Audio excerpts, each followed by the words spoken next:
Trump just brought peace to the Middle East. He's already racked up 8 peace deals, trillions of dollars of investments in trade deals.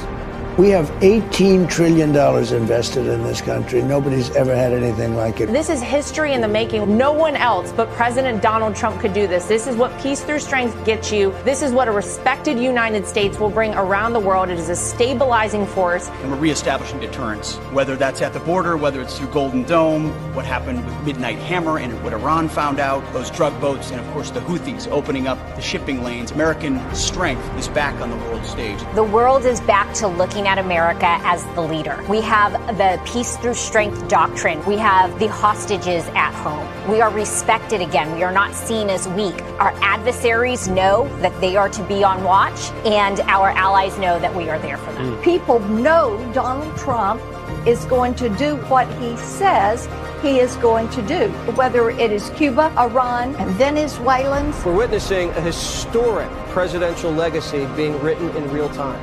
The only question now is, how big?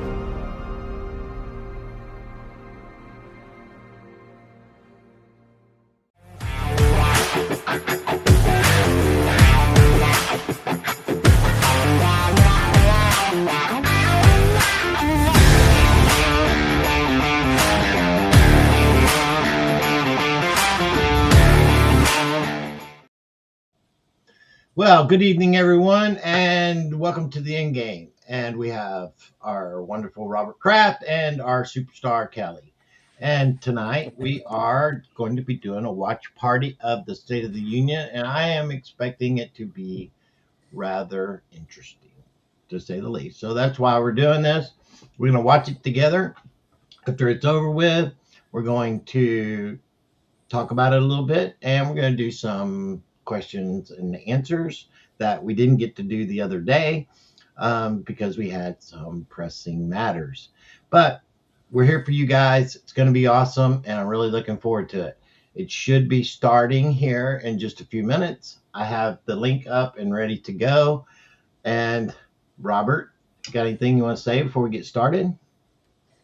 No, I'm interested to see what he says, because I think the transitions that are happening are going to be very dynamic. I did catch a video, and I think it was a spoof or something, but it showed kind of like the back of him talking to Congress, and then all of a sudden a bunch of military members came in, and he said, I told you to watch it," or something.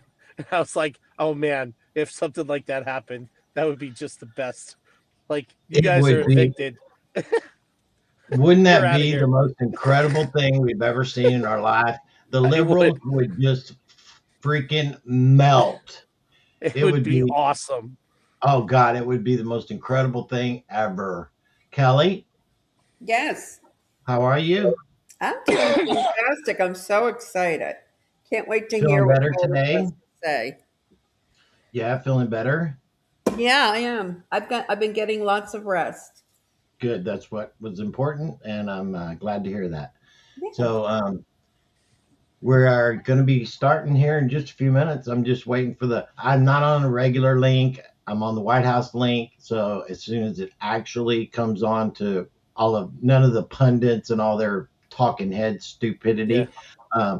So we don't have any of that. I'm grateful for that. So we're just I'm glad that you know how to get to that, because I have no idea how to find any of that stuff.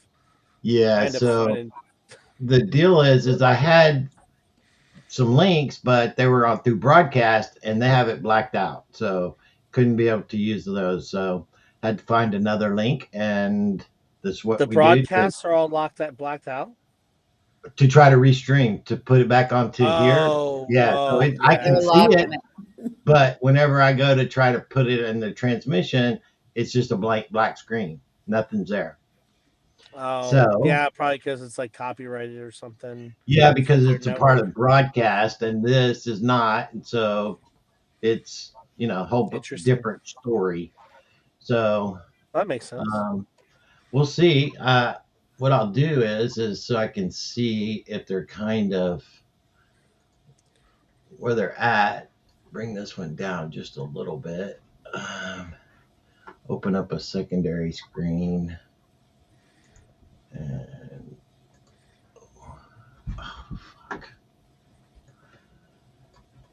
And see when they start coming in.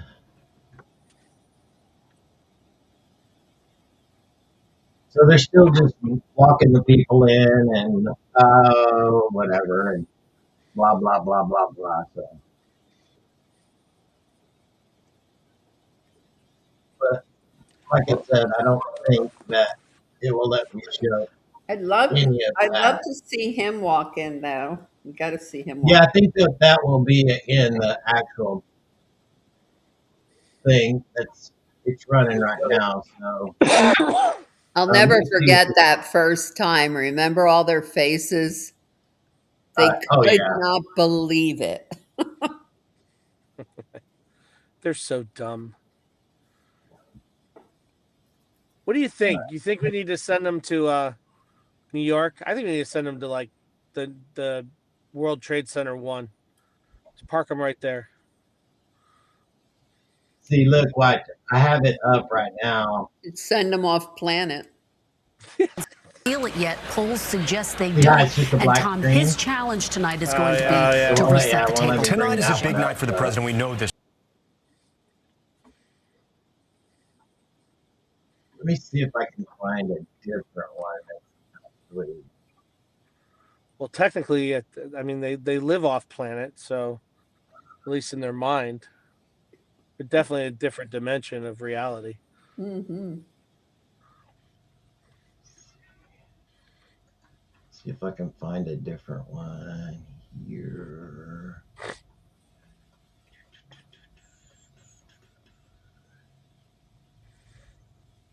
Truth Social is streaming it. X is streaming it too, but it's probably all hooked up to that same White House one. Yeah, let me see if I can. I got it.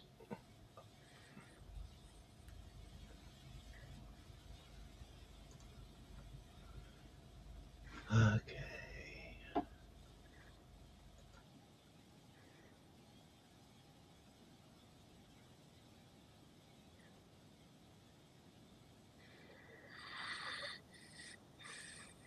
Gorsuch, who is not present tonight. They should be ashamed. Their families should be ashamed. He called it a disgrace. Tom, what strikes me as we look at this room is that it is very different, the State of the Union, in the Trump years than it was in the past. The State of the Union was that one moment each year where the president had a national audience where he could galvanize American interest. It's different this go around. He is ubiquitous. He is omnipresent. We hear from him so often. So for me, as important as what he says tonight is whether he can stick with this message, not just today, but going forward. Right. He sets a story as scripted I'm for him with his script writers and speechwriters today. Can he stick with the message? And ultimately, at the end of the day, is he able to help Americans at home who are seeing prices for themselves, who are experiencing the frustrations they have with the cost of living right now? Is he able to give them some sense that things are getting better and to have patience? Does he demonstrate a bit of the empathy that he acknowledges the challenges they still face? As we are watching more of the president's cabinet usher in, we understand that President Trump is just outside those doors. We're waiting for the Sergeant of Arms, William McFarland, to announce him. You know the moment. We will be silent for that moment. This will be a different type of State of the Union for our viewers and, more importantly, our voters at home. You're going to see something you maybe have never seen before on live television, which is parts of this chamber empty. More than 30 Democrats are protesting the State of the Union. Lawmakers, both senators, members of the House, and they decided not to show up. So we are thinking at some point we're going to see empty seats once everyone sits down.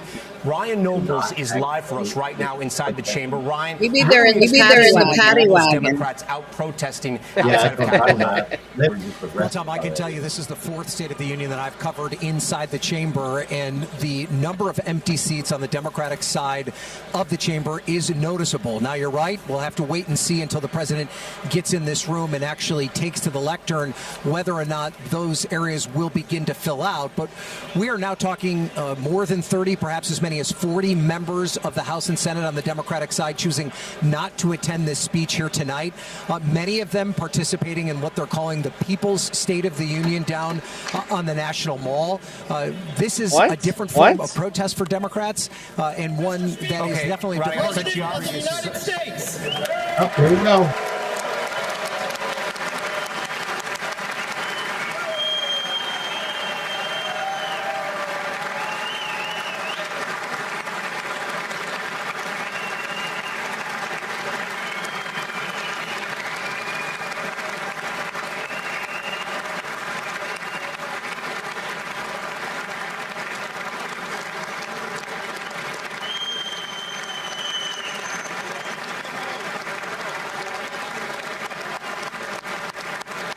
Police. It's a walking miracle. Officially entering the chamber right now to a rolling. He looks good. He looks good. He looks like he lost some weight. Democrats Yeah, choosing yeah. some of them to stay silent right now. Just behind him, the House Majority Leader Steve Scalise, the Senate Majority Leader John Thune, as well as the House Majority Whip as well, Tom Emmer. The president here shaking hands, and as we know, Hallie Jackson, a lot of those lawmakers have waited a long time to get in that. It's first come, first serve. That's right. Sort of like those concerts we grew up going to. You have to wait in line, but people want to get there. We see one now with a Make America Great Again hat. Looking to say a few words to the president and to get his eye and to get his ear, right? Do you want a microphone on every lapel? Because I do. I want to hear everything they're talking about here, because for some of these folks, it's an opportunity to get a message directly to the president, as you see here, or to the vice president who preceded him here. And listen, you have talked about it here. We know what the big focus of this speech is going to be and what Republicans want the focus of the speech to be. I can tell you, I've spent the last couple of days talking with voters, Trump voters, people who supported the president. Almost every single one of them said, I need to hear him talk about my money, basically, what my wallet, my budget, my pocketbook. I don't want to hear about Greenland or the Arch, and I'm paraphrasing here. I don't want to hear about foreign entanglements. I want to know how he's helping specifically the middle class. And these are people who had backed him. I asked for a grade. A lot of them said, B, C, basically. They're willing to give him some time so that they can feel better about how they are doing with their money. But at this point, they are not. I asked a few of them, hey, the president says repeatedly inflation is defeated, that this is a rip-roaring economy. Do you feel that? And several of these voters says, I just don't right now. Yeah, in the era, I should say, of social media, the selfies have begun here, even in the House chamber. Lawmakers not above that, the same thing we do sometimes. Christine Romans, Hallie brought up a lot of good points. We were talking about this just before we came on. People go to the grocery store. Yes, some prices have come down, but others like beef and coffee, gas has come down, but beef and coffee is higher. Natural gas to heat your home. It's been a brutal winter for so many. It's still expensive to live in America. It really is. And you look at car loans are getting longer and longer. And more we just and more. saw a moment right there, the president shaking Amy Coney Barrett's hands. It was unclear how he was going to react to her saying that their family should be ashamed when she voted with the majority of the Supreme Court in striking down the tariff deal. We'll see if he mentions or if he says anything else, but the president there, and he alluded to this when we were speaking to him, he wasn't going to focus too much on the Supreme Court when we had lunch with him earlier today. But we'll wait and see. You never know. If the president sees somebody, someone catches his eye, and he starts talking. Christine, I'm sorry, go ahead. Oh, no, I was going to say the White House and the team, the president's supporters and the president's team think that they've got a very good story to tell about the economy overall. They like to talk about a record high in the stock market. But you look at the length of car loans, and you look at how hard it is to buy a house, and you look at child care costs, and you look at insurance costs and electricity. These are things that are not like eggs that you can just give up, right? These are things that are really core parts of the budget that have been too troubling. So maybe you'll see the president tonight shift and look forward and say, stick with me. Things are going to get better in the future. And here's how we're going to make that happen. We'll peel back the curtain a little bit. Kristen and I were able to have lunch with the president with some other network news anchors today at the White House. A delicious lunch, I should say. The president himself seemed to be in very good spirits, Kristen. I think that's fair to say. He was excited about this speech. He seemed in a good mood, even though he was in a room full of the media. Sometimes, he goes to war with us a few times, every week. Peter Alexander knows that better than some. But he seemed to be in good spirits. He did.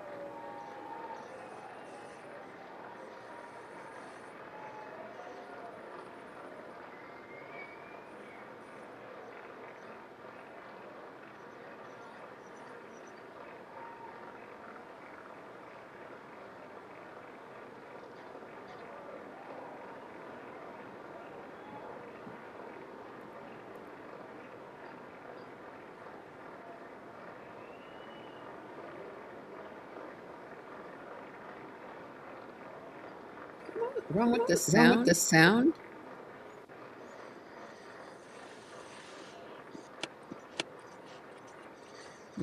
That's Members of Congress, I have the high privilege and distinct honor of presenting to you the President of the United States.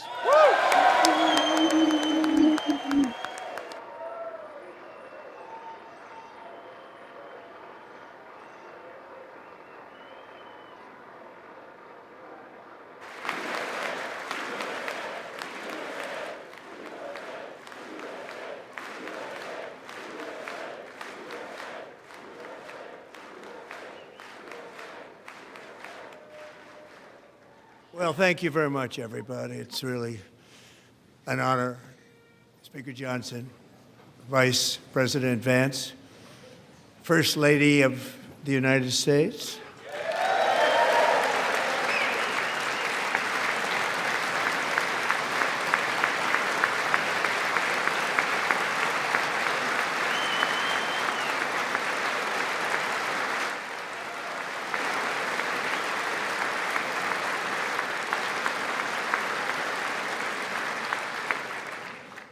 Second Lady of the United States,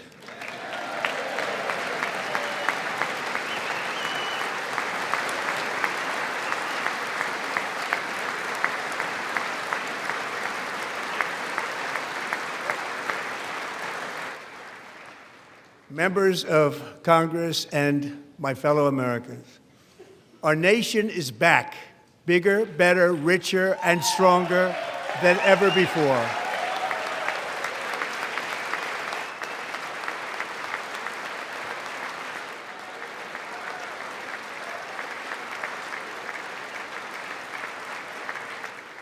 Less than 5 months from now, our country will celebrate an epic milestone in American history, the 250th anniversary of our glorious American independence.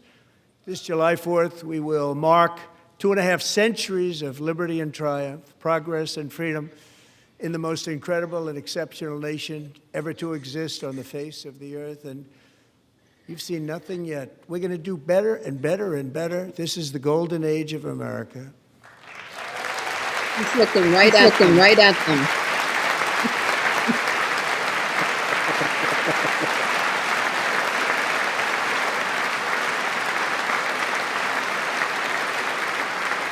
When I last spoke in this chamber 12 months ago, I had just inherited a nation in crisis with a stagnant economy, inflation at record levels, a wide open border, horrendous recruitment for military and police, rampant crime at home, and wars and chaos all over the world. But tonight, after just 1 year, I can say with dignity and pride that we have achieved a transformation like no one has ever seen before, and a turnaround for the ages. It is indeed a turnaround for the ages.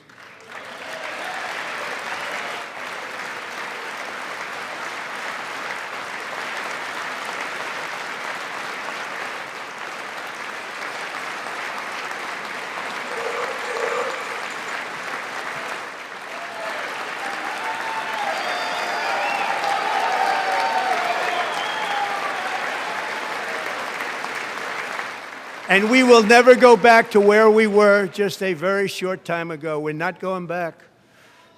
Today, our border is secure.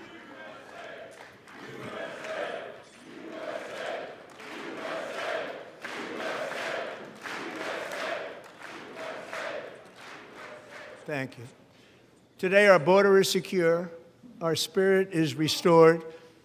Inflation is plummeting. Incomes are rising fast. The roaring economy is roaring like never before, and our enemies are scared. Our military and police are stacked, and America is respected again, perhaps like never before.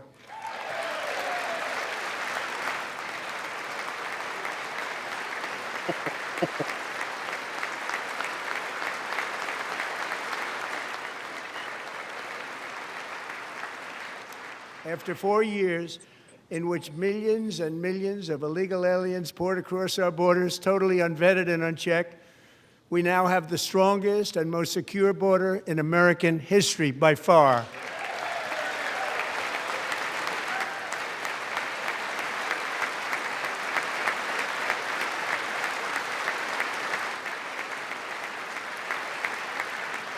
In the past 9 months, 0 illegal aliens have been admitted to the United States.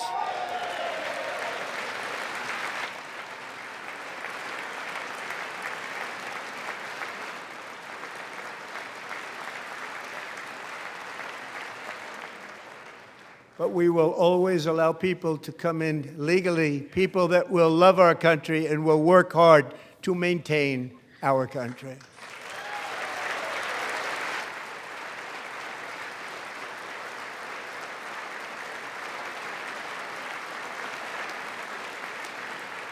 The flow of deadly fentanyl across our border is down by a record 56% in 1 year.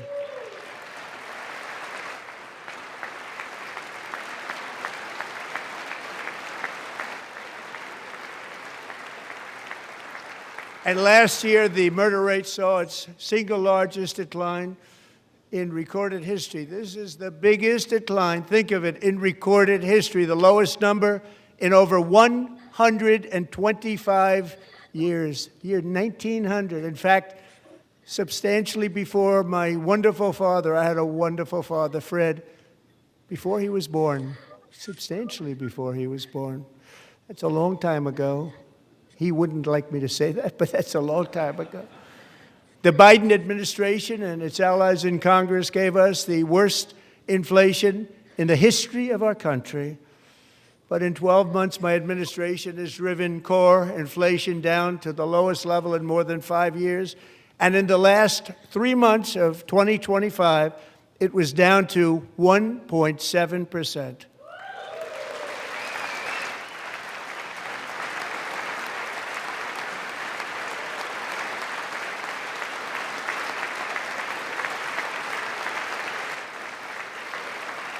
Gasoline, which reached a peak of over $6 a gallon in some states under my predecessor, it was quite honestly a disaster, is now below $2.30 a gallon in most states, and in some places, $1.99 a gallon. And when I visited the great state of Iowa just a few weeks ago, I even saw $1.85 a gallon for gasoline.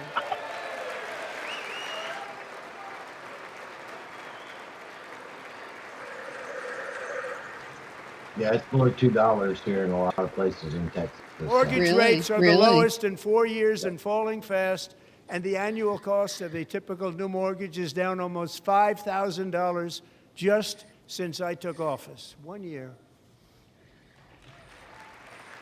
I'm buying diesel for $2. And low interest rates will solve the Biden-created housing problem while at the same time protecting the values of those people who already own a house that really feel rich for the first time in their lives. We want to protect those values. We want to keep those values up. We're going to do both. And we are going to keep it that way. The stock market has set 53 all-time record highs since the election. Think of that, 1 year. Boosting pensions, 401ks, and retirement accounts for the millions and millions of Americans. They're all gaining. Everybody's up, way up.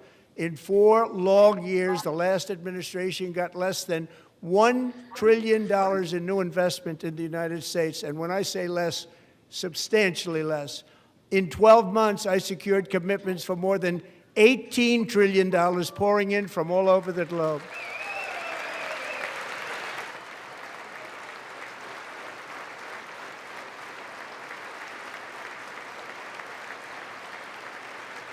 Think of it, much less than $1 trillion for 4 years versus much more than $18 trillion for 1 year. What a difference a president makes.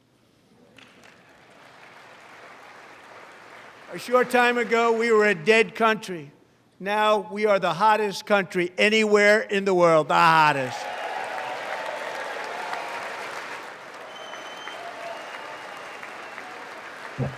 The hottest.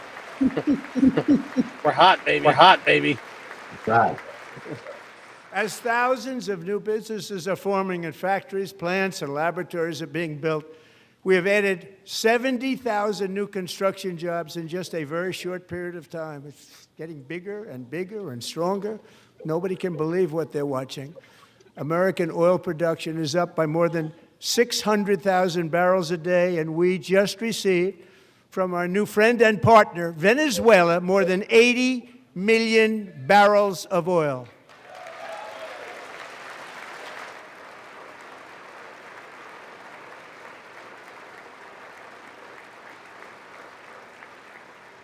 American natural gas production is at an all-time high because I kept my promise to drill, baby, drill.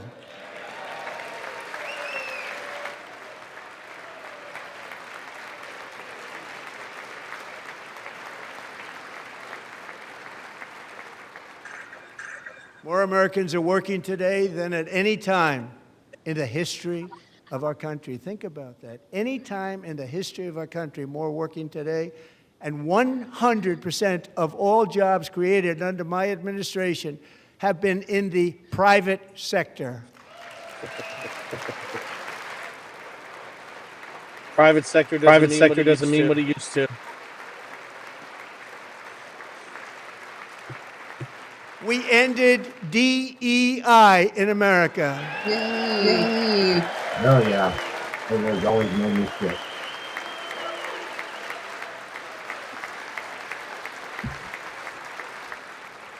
We cut a record number of job-killing regulations, and in 1 year we have lifted 2.4 million Americans, a record, off of food stamps.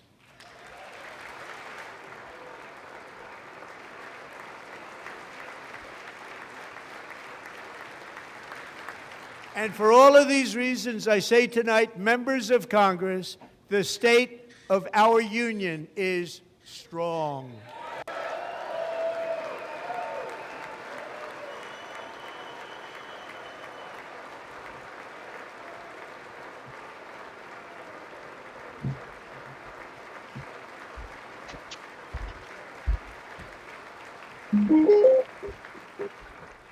Our country is winning again. In fact, we're winning so much that we really don't know what to do about it. People are asking me, please, please, please, Mr. President, we're winning too much. We can't take it anymore. We're not used to winning in our country. Until you came along, we're just always losing, but now we're winning too much. And I say, no, no, no, you're going to win again. You're going to win big. You're going to win bigger than ever. And to prove that point, here with us tonight is a group of winners who just made the entire nation proud. The men's gold medal Olympic hockey team. Come on in. That's awesome. Yeah, that's very cool.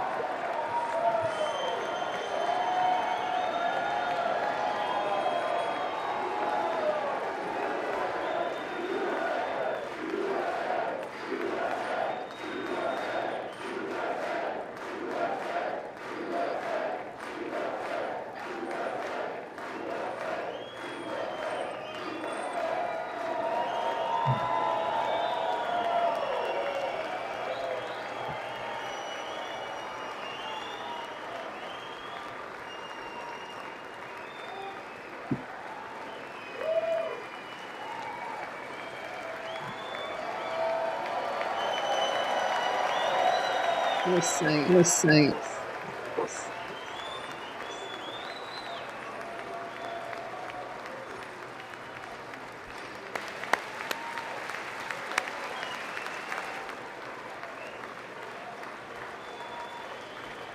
Go ahead.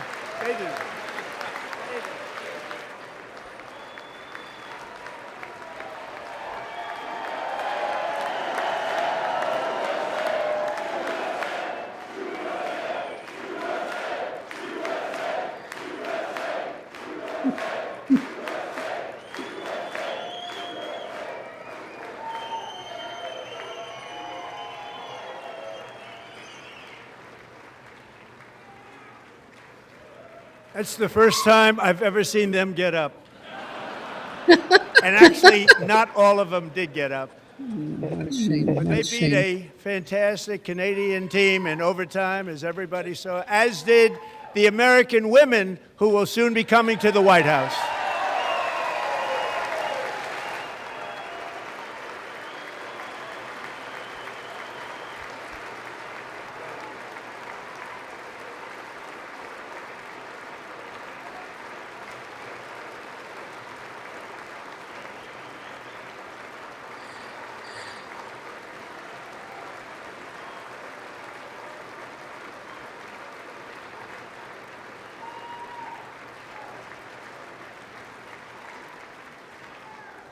They were in the Oval Office before, and I just want to say a second very big congratulations to Team USA. But I have to say that, and I told them this, and we took a vote of the team. I said, anybody votes no, I'm not doing it.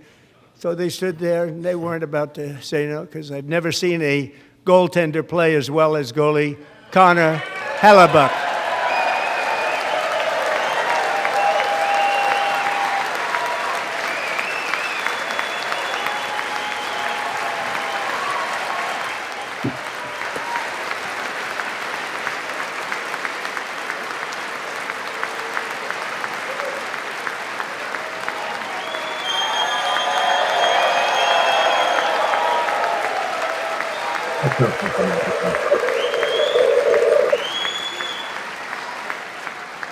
Think of it, 46 shots on goal, and I asked him, the one shot, the one where you put your stick in the back and it hit the neck of your stick and bounced off, do you practice that, or was that a little lucky? He refused to answer that question. But I just want to tell you that the members of this great hockey squad will be very happy to hear, based on their vote and my vote, and in this case my vote was more important, that I will soon be presenting Connor with our highest civilian honor, which we will be given and which has been given to many athletes over the years. But when I say many, not too many, like 12, it's called the highest civilian honor in our country, the Presidential Medal of Freedom.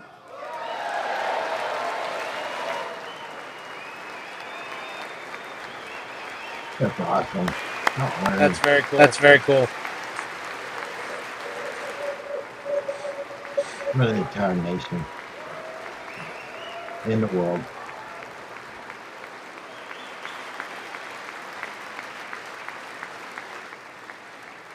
Great athletes have gotten that, very great, the best, and I thought he deserved it. And I did take a vote, every single one of them. I said, I'm not giving it if anybody goes no, and every single one of them rapidly put up their hand. So I want to thank you. What a special job you did. What special champions you are. Thank you very much.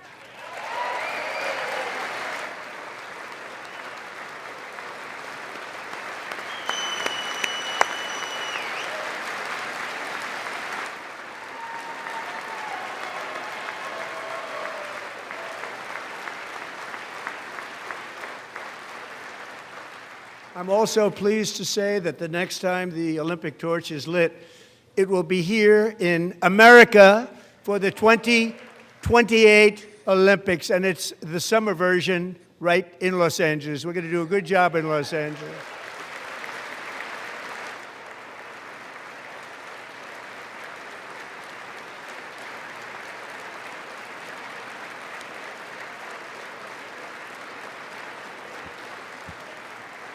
And Los Angeles is going to be safe, just like Washington, D.C. is now one of the safest cities in the country.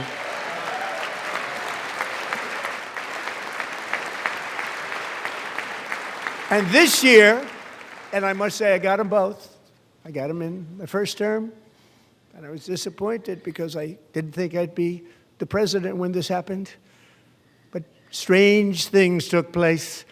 And now I've got them because I got the Olympics and I got the 2026 FIFA World Cup, and I wanted to claim the 250th, but I didn't get away with that one. I couldn't claim that one for myself.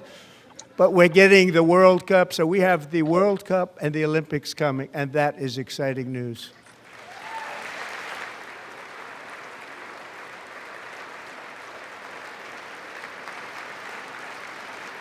So this will be a year to celebrate our country and the heroes who have kept it free. Men like Buddy Taggart. At age 17, Buddy volunteered to defend America in World War II, serving in the Pacific under the great General Douglas MacArthur. He fought bravely in the famous Battle of Manila, worked so hard. He was badly wounded and almost killed by enemy machine guns in Luzon. And 81 years ago this month, he liberated the largest internment camp in the Philippines, one of the largest anywhere in the world. But he earned many honors, including a Purple Heart and a Bronze Star, came home, started a family, and tonight he is in the gallery looking forward to July 4th, 2026, his 100th birthday.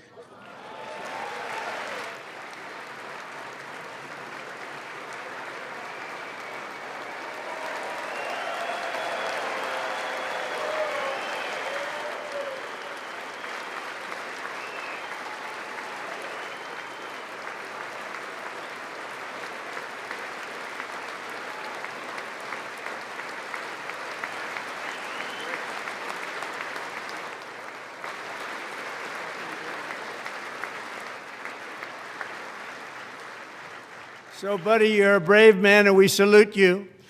Even in times of challenge, setback, and immense heartache, the spirit of 1776 has always shone through very brightly.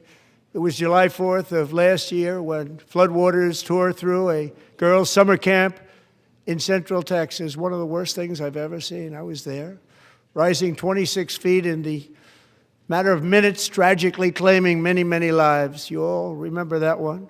As the waters threatened to sweep her away, 11-year-old Millie Kate McClelland closed her eyes and prayed to God. She thought she was going to die. Those prayers were answered when Coast Guard rescue swimmer Scott Ruskin descended from a helicopter above. Nobody knew where he came from. It was Scott's first ever rescue mission, a young guy, but very brave, very, very top, always top in his class. And he lifted not just Millie Kate, but 164 others to safety.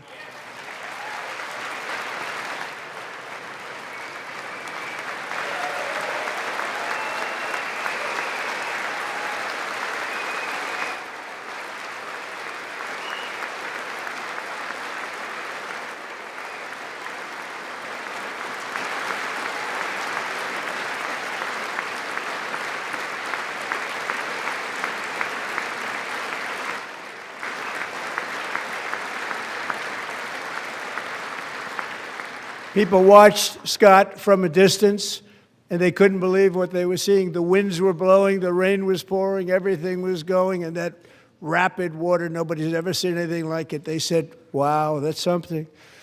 Tonight, Scott and Millie Kate are here together, reunited for the very first time. Thank you, Scott, Millie Kate.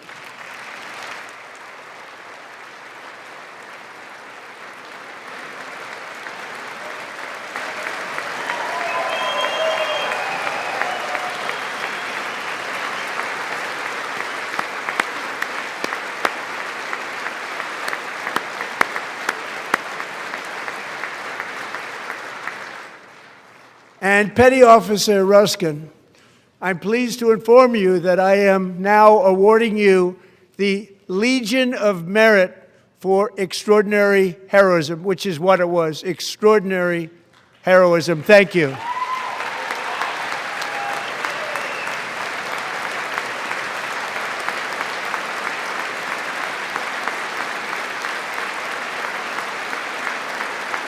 And I'd like to have the military aide to please come down and take care of the service. Military aide, thank you very much. Take care of that very important service. Thank you very much. From 1776 to today, every generation of Americans has stepped forward to defend life, liberty, and the pursuit of happiness. And they're really doing it for the next generation. But now it's our turn. Together we're building a nation where every child has the chance to reach higher and go further, where government answers to the people, not the powerful, and where the interests of hardworking American citizens are always our first and ultimate concern. That is the debt we owe to the heroes who came before us, and that is the promise we must keep to America for our 250th year. Last year, I urged this Congress to begin the mission by passing the largest tax cuts in American history, and our Republican majorities delivered so beautifully. Thank you, Republicans.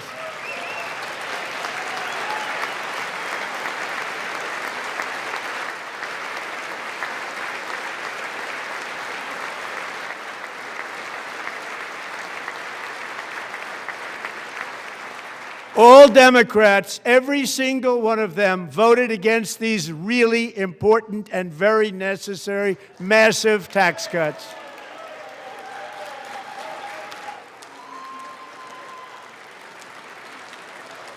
They wanted large-scale tax increases to hurt the people instead.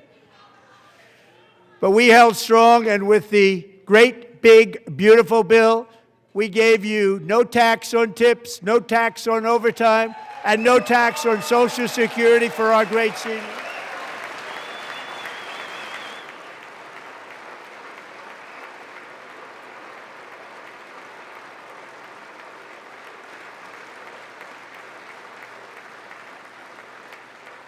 And we also made interest on auto loans tax deductible the first time, but only if the car is made in America.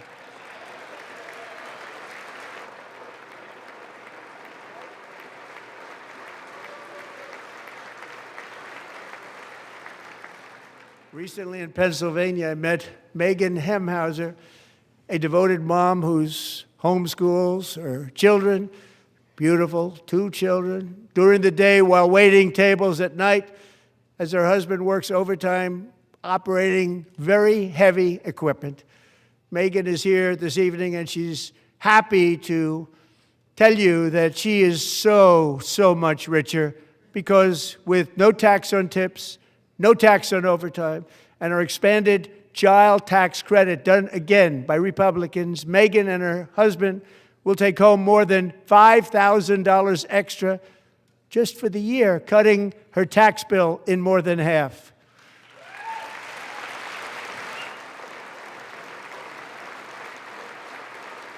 Megan, please stand up. We're fighting for you, Megan.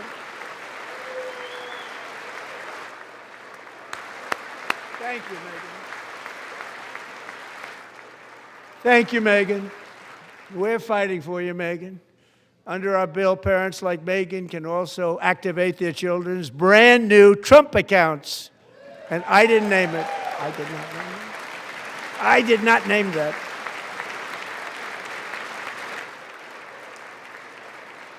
Nobody believes me, but I did not name it. It was named by a very tall man sitting right there in the third row.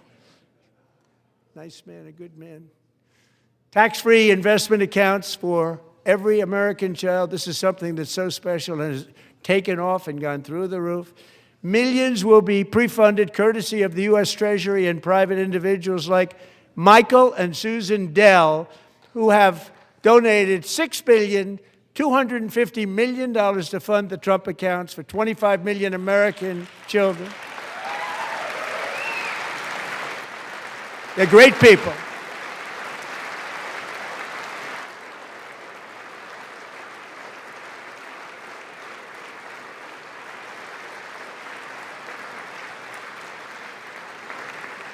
You know, I asked Michael Dell, how do you make all that money? He said, well, I just sat on my dorm in school, and I made computers, and I'd sell them to people, and I just kept selling and selling and selling, and pretty amazing story. That's called the American dream. He sold a lot of computers, a lot of those laptops, so I congratulate him on that, but I really thank him and Susan, as well as others like Brad Gerstner, a very tremendous guy. He was behind it right from the beginning. Brad Gerstner. Thank you, Brad.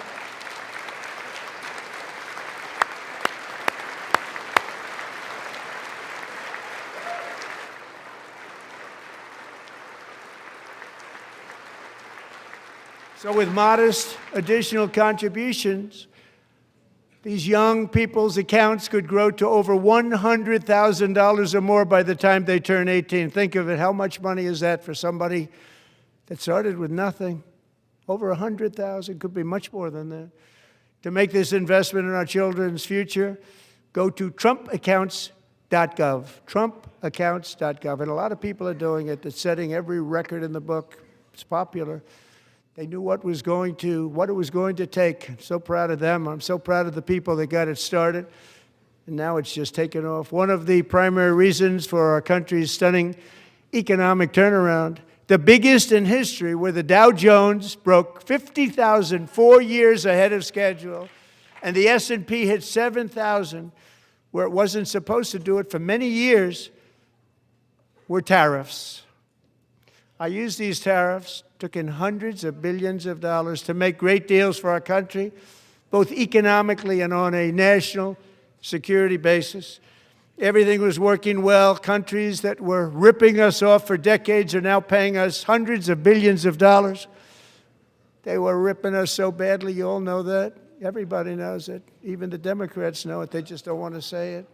And yet these countries are now happy, and so are we. We made deals. The deals are all done. And they're happy. They're not making money like they used to, but we're making a lot of money. There was no inflation, tremendous growth, and the big story was how Donald Trump called the economy correctly and 22 Nobel Prize winners in economics didn't. They got it totally wrong. They got it really wrong. And then just 4 days ago, an unfortunate ruling from the United States Supreme Court. It just came down. It came down. Very unfortunate ruling. But the good news is that almost all countries and corporations want to keep the deal that they already made, right, Scott? Knowing that the legal power that I, as president, have to make a new deal could be far worse for them, and therefore they will continue to work along the same successful path that we had negotiated before the Supreme Court's unfortunate involvement. So despite the disappointing ruling, these powerful country-saving, it's saving our country, the kind of money we're taking in, peace-protecting. Many of the wars I settled was because of the threat of tariffs. I wouldn't have been able to settle them without. Will remain in place under fully approved and tested alternative legal statutes. And they have been tested for a long time. They're a little more complex, but they're actually probably better, leading to a solution that will be even stronger than before. Congressional action will not be necessary. It's already time-tested and approved. And as time goes by, I believe the tariffs paid for by foreign countries will, like in the past, substantially replace the modern-day system of income tax, taking a great financial burden off the people that I love. It's always been the plan. Right? Slowly get the people used to not paying taxes every day. Moving forward, factories, jobs, investment, and trillions of dollars will continue pouring into the United States of America because we finally have a president who puts America first. I put America first. I love America.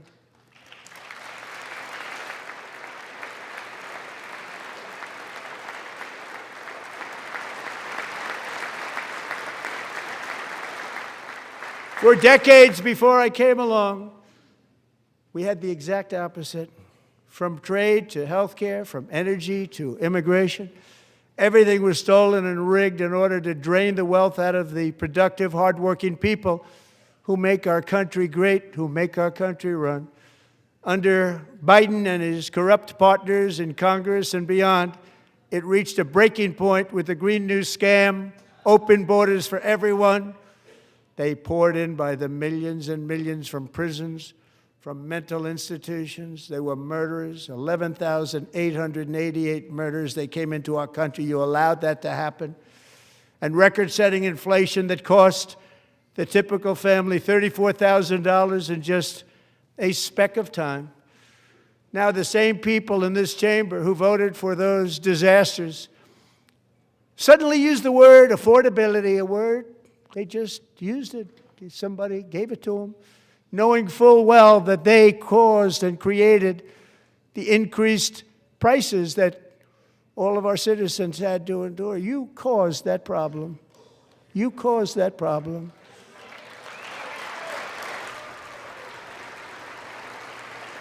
I love how you just said that.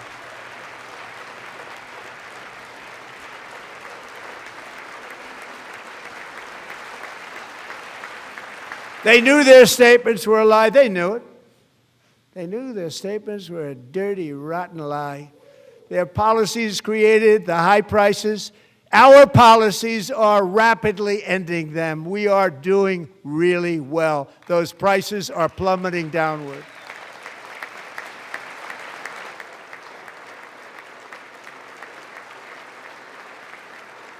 The price of eggs is down 60%, Madam Secretary. Thank you. The cost of chicken, butter, fruit, hotels, automobiles, rent is lower today than when I took office by a lot. And even beef, which was very high, is starting to come down significantly. Just hold on a little while. We're getting it down. And soon you will see numbers that few people would think were possible to achieve just a short time ago. Nobody can believe when they see the kind of numbers, and especially energy, when they see energy going down to numbers like that, they cannot believe it. It's like another big tax cut. I'm also confronting one of the biggest ripoffs of our times, the crushing cost of health care caused by you. Since the passage of the Unaffordable Care Act, sometimes referred to as Obamacare, big insurance companies have gotten rich. It was meant for the insurance companies, not for the people. With our government giving them hundreds and hundreds of billions of dollars a year as their stock prices soared 1,000, 1,200, 1,400, and even 1,700%, like nothing else. That's why I introduced the great health care plan. I want to stop all payments to big insurance companies and instead give that money directly to the people so they can buy their own health care, which will be better health care at a much lower cost.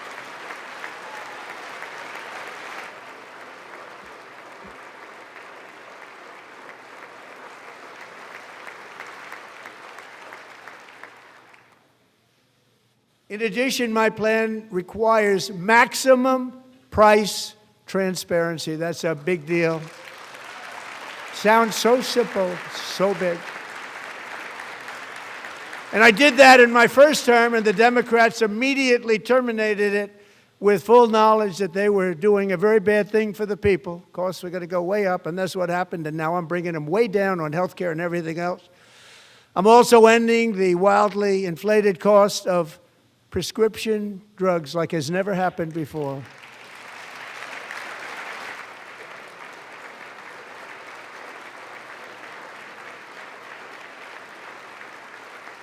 Other presidents tried to do it, but they never could. They tried. Most didn't try, actually. But they tried. They said they tried. They couldn't do it. They didn't even come close. They were all talk and no action, but I got it done. Under my just enacted most favored nation agreements, Americans who have for decades paid by far the highest prices of any nation anywhere in the world for prescription drugs will now pay the lowest price anywhere in the world for drugs. Anywhere, the lowest price.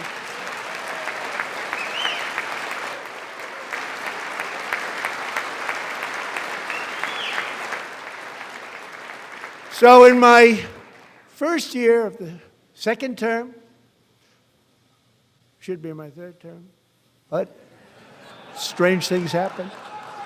I took prescription drugs, a very big part of health care, from the highest price in the entire world to the lowest. That's a big achievement. The result is price differences of 300, 400, 500, 600% and more, all available right now at a new website called TrumpRx.gov. And I didn't name that one either, by the way.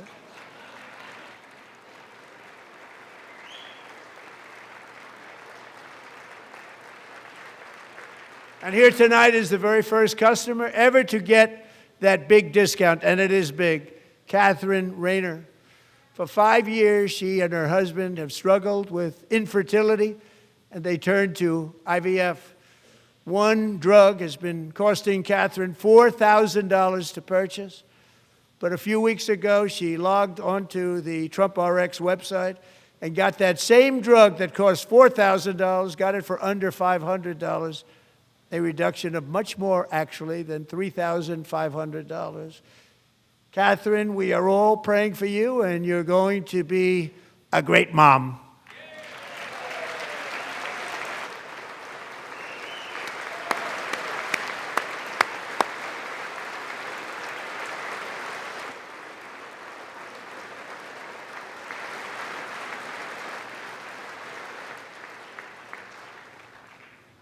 So now I'm calling on Congress to codify my most favored nation program into law. Now, the one thing, I'm not sure it matters because it's going to be very hard for somebody that comes along after me to say, let's raise drug prices by 700 or 800%. But John and Mike, if you don't mind, codify it anyway. They may do it. Codify it anyway. Thank you. Many Americans are also concerned that energy demand from AI data centers could unfairly drive up their electric utility bills. Tonight, I'm pleased to announce that I have negotiated the new rate taxpayer protection pledge. You know what that is? We're telling the major tech companies that they have the obligation to provide for their own power needs. They can build their own power plants as part of their factory so that no one's prices will go up. And in many cases, prices of electricity will go down for the community, and very substantially down. This is a unique strategy never used in this country before. We have an old grid. It could never handle the kind of numbers, the amount of electricity that's needed. So I'm telling them they can build their own plant. They're going to produce their own electricity. It will ensure the company's ability to get electricity while at the same time lowering prices of electricity for you, and could be very substantial for all of you cities and towns. You're going to see some good things happen over the next number of years. Another pillar of the American dream that has been under attack is home ownership. With us tonight is Rachel Wiggins, a mom of two from Houston. She placed bids on 20 homes and lost all of those bids to gigantic investment firms that bypassed inspection, paid all cash, and turned those houses into rentals, stealing away her American dream. She was devastated. Stories like this are why last month I signed executive order to ban large Wall Street investment firms from buying up in the thousands single-family homes.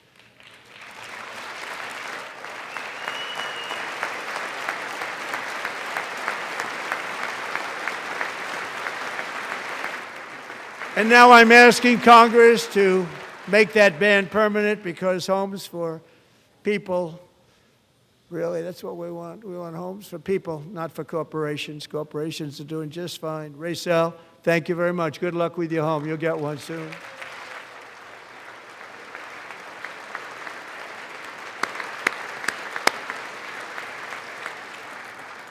We're also working to make it easier for Americans to save for retirement. And under this administration, we will always protect Social Security and Medicare. They are not protecting it for our seniors. We will always protect Social Security, Medicare, Medicaid.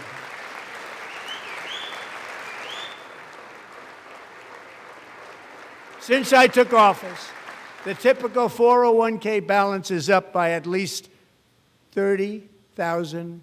That's a lot of money. We have millions and millions of people, because the stock market has done so well, setting all those records. Your 401ks are way up.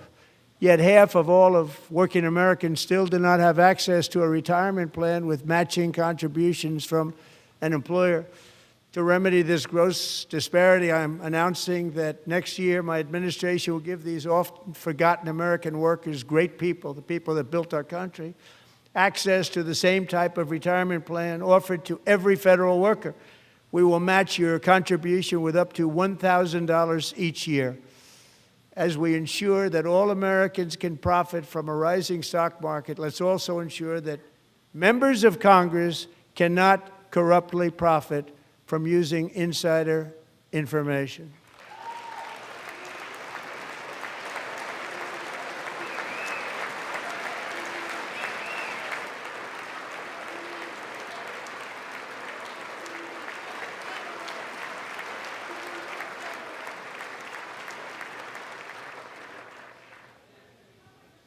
They stood up for that. I can't believe it.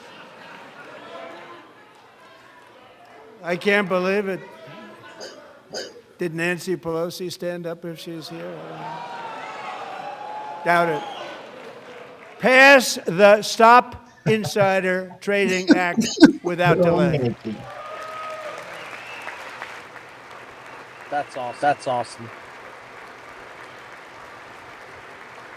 Well, some of them aren't clapping. Wow. I wasn't sure if anybody even on this side was going to applaud for that. I'm very impressed. Thank you. I'm very impressed. But when it comes to the corruption that is plundering, it's plundering America. There's been no more stunning example than Minnesota, where members of the Somali community have pillaged an estimated $19 billion from the American taxpayer. Oh, we have all the information. And in actuality, the number is much higher than that. And California, Massachusetts, Maine, and many other states are even worse. This is the kind of corruption that shreds the fabric of a nation, and we are working on it like you wouldn't believe. So tonight, although started 4 months ago, I am officially announcing the war on fraud to be led by our great Vice President J.D. Vance.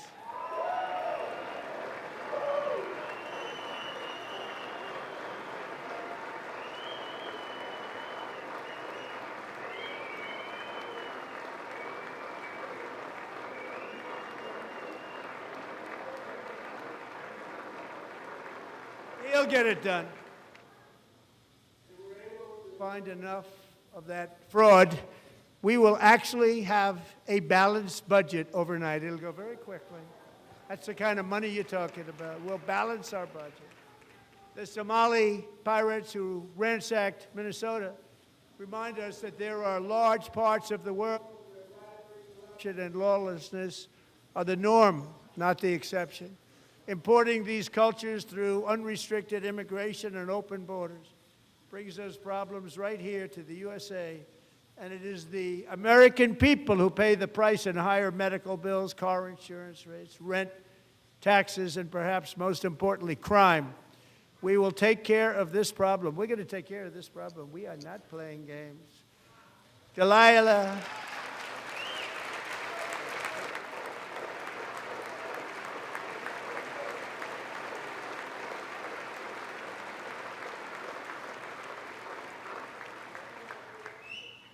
Delilah Coleman was only 5 years old in June 2024 when a 18-wheel tractor trailer plowed into her stopped car traveling at 60 miles an hour or more. The driver was an illegal alien let in by Joe Biden and given a commercial driver's license by open borders politicians in California. Doctors said Delilah would never be able to walk or talk, have a good life. She wouldn't even be able to eat again. But against all odds, she is now in the first grade learning to walk. And she's here this evening with her dad, Marcus, a fantastic man. Delilah, please, you are a great inspiration. Please stand up.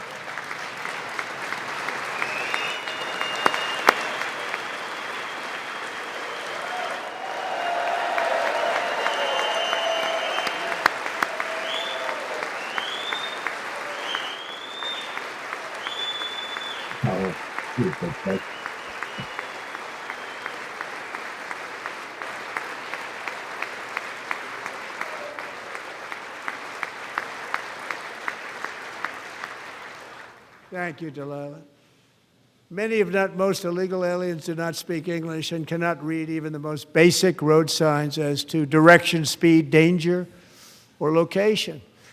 That's why tonight I'm calling on Congress to pass what we will call the Delilah Law, barring any state from granting commercial driver's licenses to illegal aliens.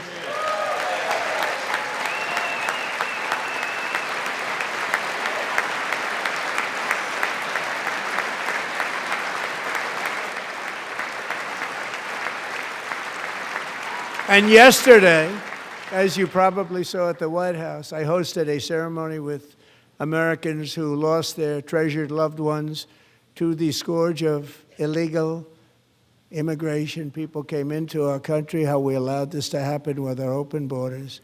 These are the angel moms and families that for decades our government betrayed and our media totally ignored. It was terrible.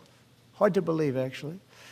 In 2023, a 16-year-old high school cheerleader named Elizabeth Medina was supposed to perform in her town's Christmas parade, but she never arrived. Her mother, Jacqueline, went home to look for her, and she found her lying dead in a bathtub, bleeding profusely after being stabbed 25 times.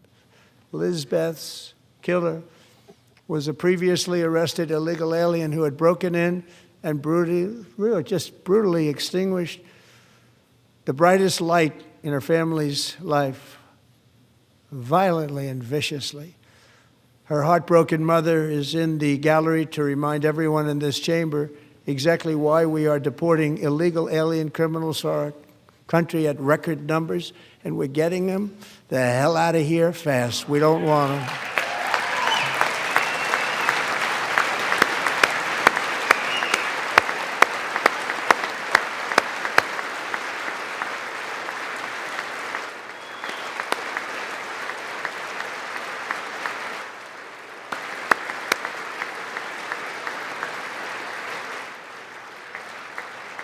Thank you very much, Jacqueline. Thank you. We can never forget that many in this room not only allowed the border invasion to happen before I got involved, but indeed they would do it all over again if they ever had the chance. If they ever got elected, they would open up those borders to some of the worst criminals anywhere in the world. The only thing standing between Americans and a wide open border right now is President Donald J. Trump and our great Republican patriots in Congress. Thank you. Thank you.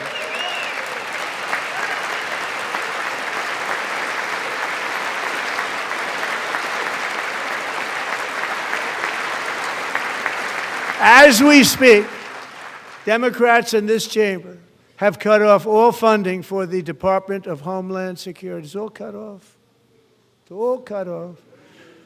They have instituted another Democrat shutdown, the first one costing us 2 points on GDP.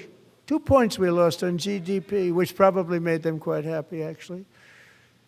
Now they have closed the agency responsible for protecting Americans from terrorists and murderers. Tonight I'm demanding the full and immediate restoration of all funding for the border security, homeland security of the United States, and also for helping people clean up their snow. We have no money because of the Democrats, and it would be nice, we'd love to give you a hand at cleaning it up, but you gave no money. Nobody's getting paid. It's a shame. So you have to think about it. We have, in case you didn't know, a pretty large snowstorm out there. One of the great things about the State of the Union is how it gives Americans the chance to see clearly what their representatives really believe. So tonight I'm inviting every legislator to join with my administration in reaffirming a fundamental principle. If you agree with this statement, then stand up and show your support. The first duty of the American government is to protect American citizens, not illegal aliens.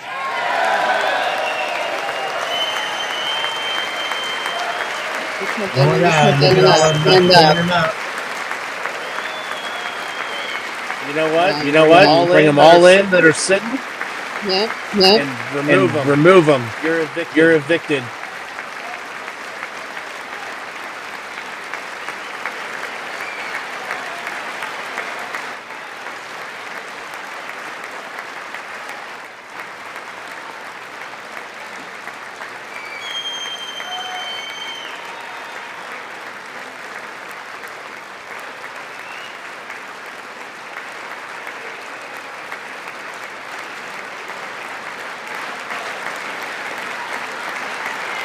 Keep them up.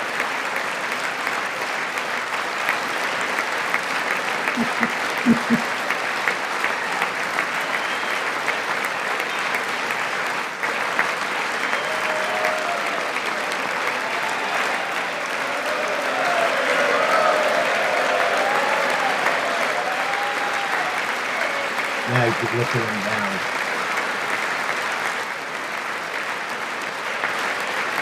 Now disgrace.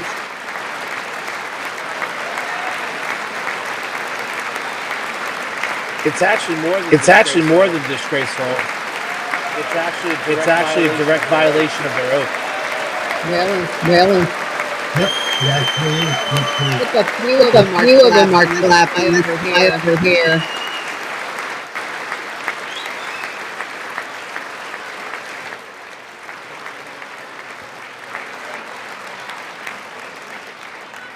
Isn't that a shame? You should be ashamed of yourself not standing up. You should be ashamed of yourself. That is why I'm also asking you to end deadly sanctuary cities that protect the criminals and enact serious penalties for public officials who block the removal of criminal aliens. In many cases, drug lords, murderers all over our country, they're blocking the removal of these people out of our country, and you should be ashamed of yourself.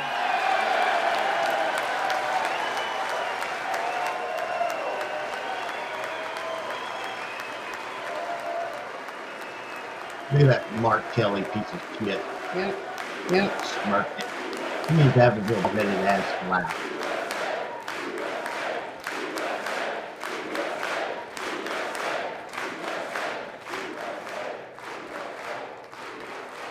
And perhaps most importantly, I'm asking you to approve the Save America Act.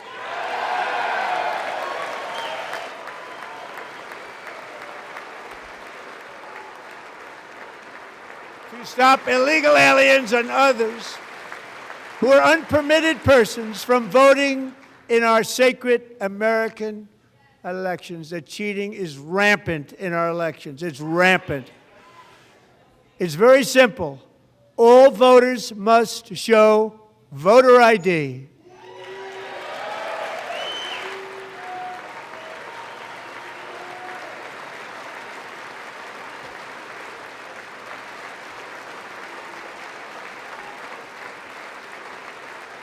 All voters must show proof of citizenship in order to vote.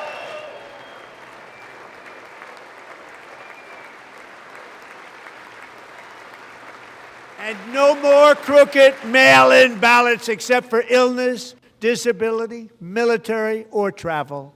None. And this should be an easy one. And by the way, it's polling at 89%, including Democrats. 89%.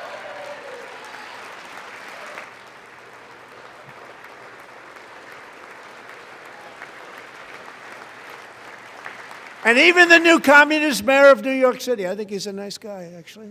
Speak to him a lot. Bad policy, but nice guy. Just said they want people to shovel snow. They got hit hard. Wants them to shovel snow, but if you apply for that job, you need to show 2 original forms of ID and a Social Security card. Yet they don't want identification for the greatest privilege of them all, voting in America. No, it's no good. No good. Both Republicans and Democrats overwhelmingly agree on the policy that we just enunciated. And Congress should unite and enact this common sense, country-saving legislation right now, and it should be before anything else happens.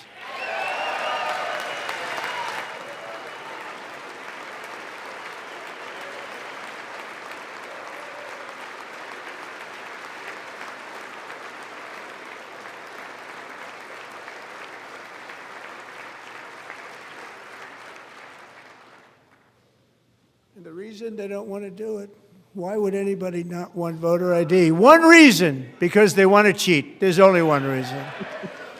They make up all excuses. They say it's racist. They come up with things you almost say, what imagination they have. They want to cheat. They have cheated. And their policy is so bad that the only way they can get elected is to cheat. And we're going to stop it. We have to stop it, John.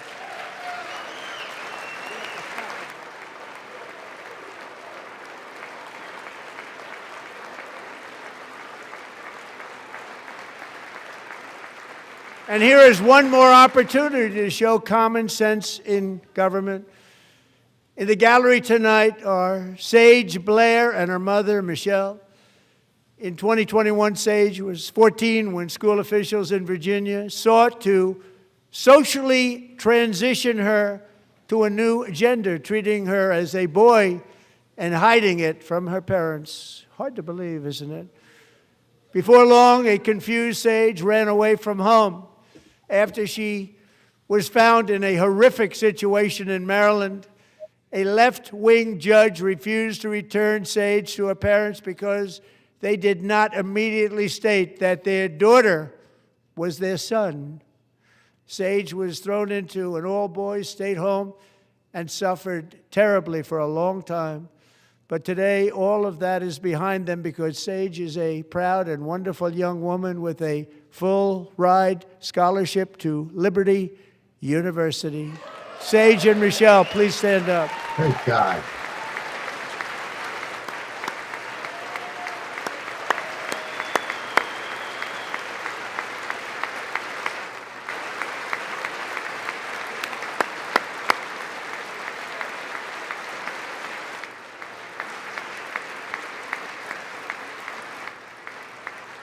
And thank you for your great bravery. And who can believe that we're even speaking about things like this? 15 years ago, if somebody was up here and said that, they'd say, what's wrong with him? But now we have to say it because it's going on all over numerous states without even telling the parents. But surely we can all agree no state can be allowed to rip children from their parents' arms and transition them to a new gender against the parents' will. Who would believe that we're even talking about this? We must ban it, and we must ban it immediately.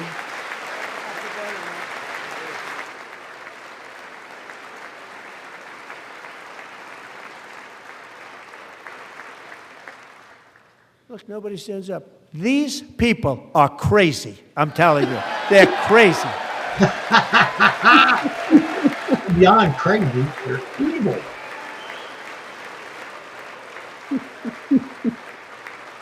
Amazing. Incredible. Boy, oh boy. We're lucky we have a country. With people like this, Democrats are destroying our country, but we've stopped it just in the nick of time, didn't we? Huh?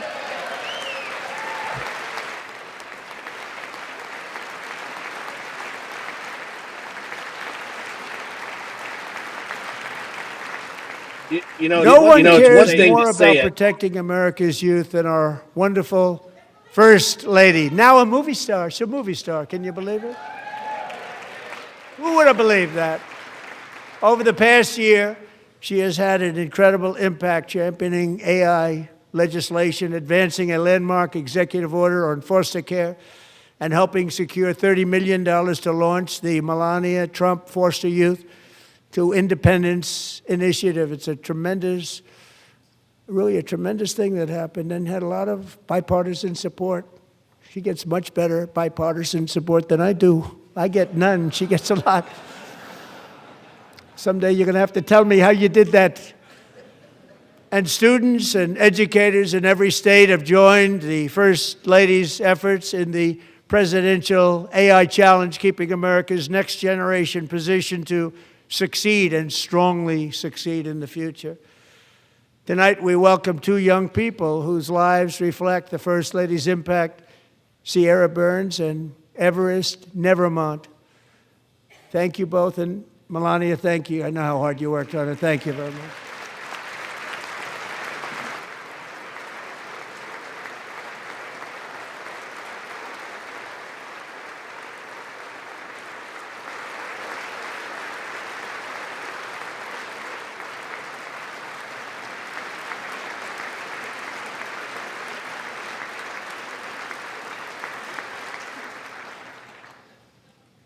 I'm very proud to say that during my time in office, both the first 4 years and in particular this last year, there has been a tremendous renewal in religion, faith, Christianity, and belief in God.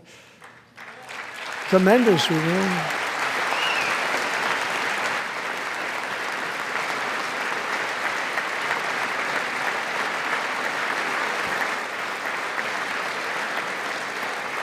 This is especially true among young people, and a big part of that had to do with my great friend, Charlie Kirk, a great guy, great man.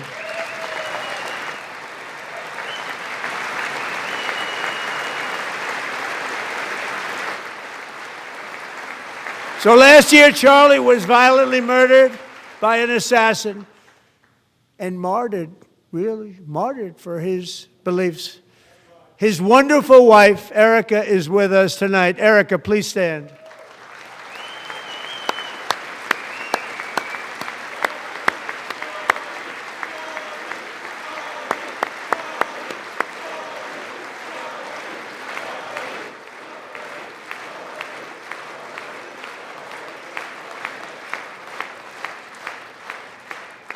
Thank you, Erica. Been through a lot. In Charlie's memory, we must all come together to reaffirm that America is one nation under God, and we must totally reject political violence of any kind.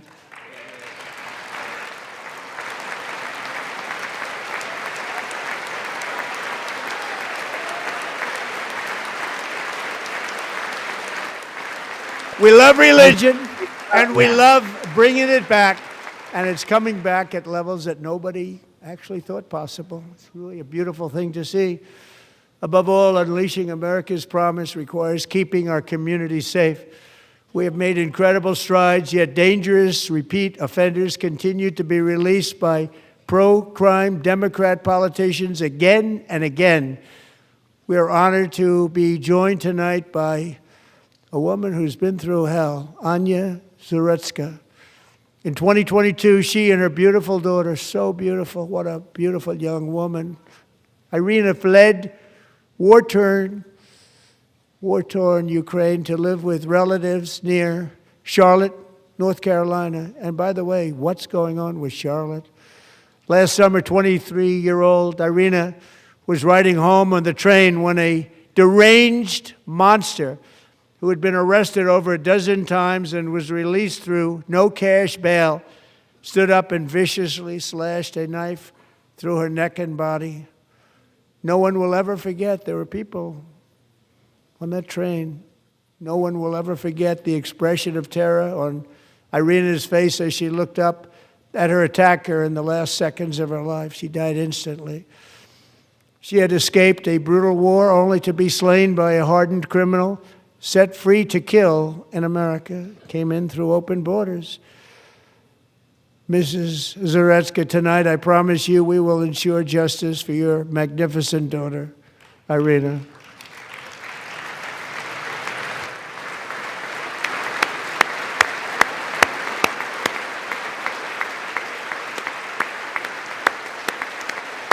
Hi, Congresswoman.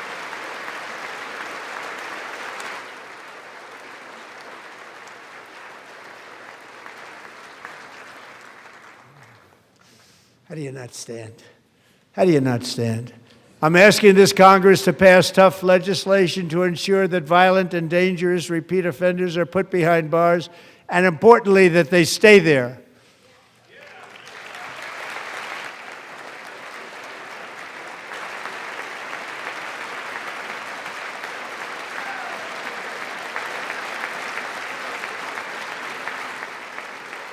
Starting last summer, I deployed our National Guard and federal law enforcement to restore law and order to our most dangerous cities, including Memphis, Tennessee, big success, New Orleans, Louisiana, big success, and our nation's capital itself, Washington, D.C., where we have almost no crime anymore in Washington, D.C. How did that happen?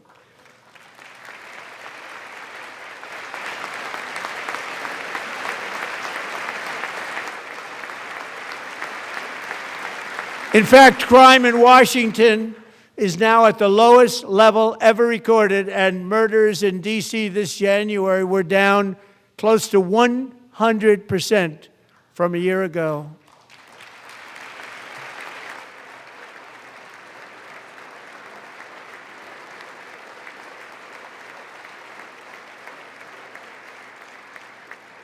They don't like to hear that. One of sick people, one of the brave service members who helped achieve this stunning turnaround was 20-year-old West Virginia Army National Guard Specialist Sarah Beckstrom. After a 4-month deployment, she voluntarily extended her service, and her rank was going to be lifted. She was doing so well. They were so proud of her. But the very next day, she was on patrol near the White House when she was ambushed and shot in the head by a terrorist monster from Afghanistan. Shouldn't have been in our country. And all because she wore the uniform of our nation. She was shot. He traveled here because he didn't like people wearing our uniform. He was sick and deranged. Shouldn't have been in our country. Sarah Beckstrom died in order to defend our capital, and we are honored to be joined by her wonderful parents, Gary and Eva Lee. Your daughter was a true American patriot, and she will be greatly missed. She was a great person. I saw reports on her. They've never seen anything like it.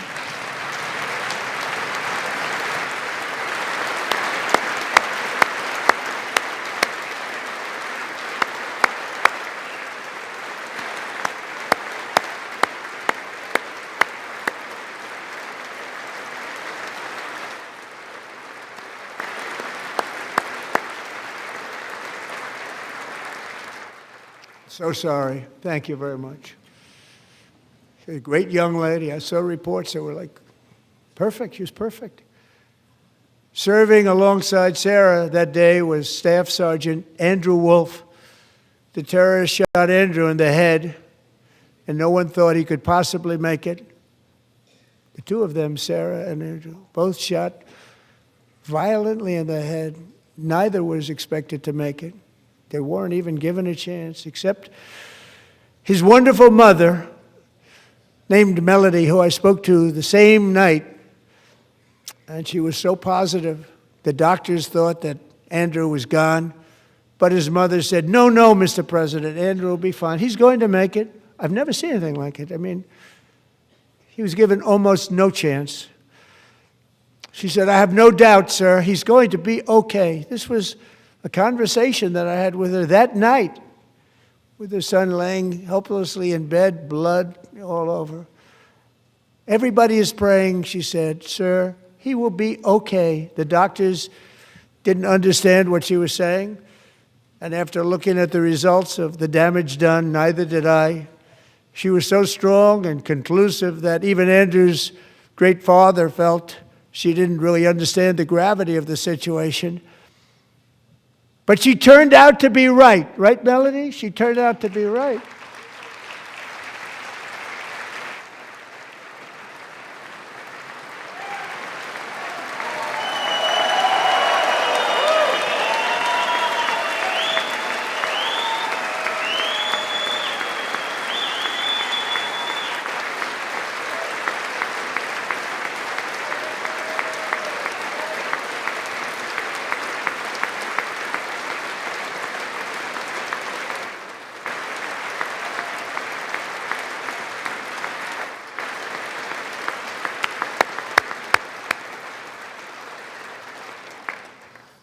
Amazing, actually.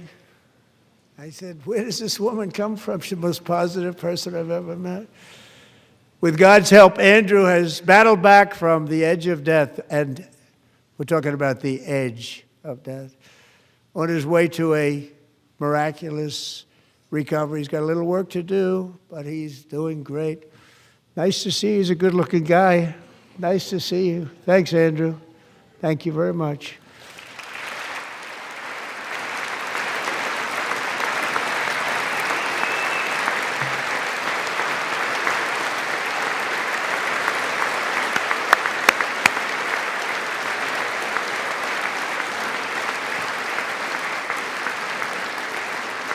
So, Andrew, while you're up, now I'm going to ask a highly respected General James Seward to present Staff Sergeant Andrew Wolf and the great family of Sarah Beckstrom with the award created by our late, great President George Washington himself. It's called the Purple Heart. Amen. That's fucking awesome. No.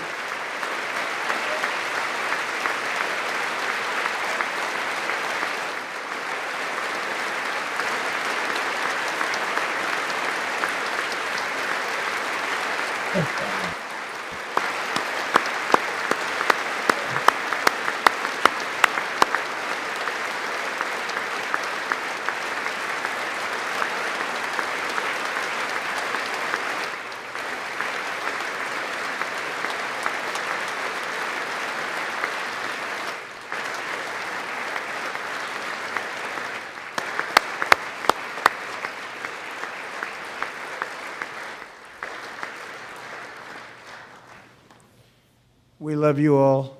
Love you. We're proudly restoring safety for Americans at home, and we are also restoring security for Americans abroad. Our country has never been stronger. In my first 10 months, I ended 8 wars, including Cambodia. Isn't it funny? Sick people.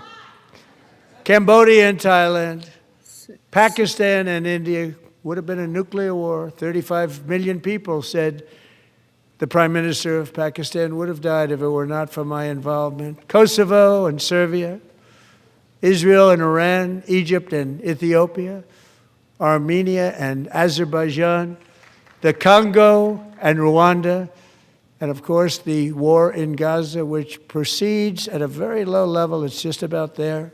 And I want to thank Steve Witkoff and Jared Kushner for your help. Thank you, Steve. Thank you, Jared.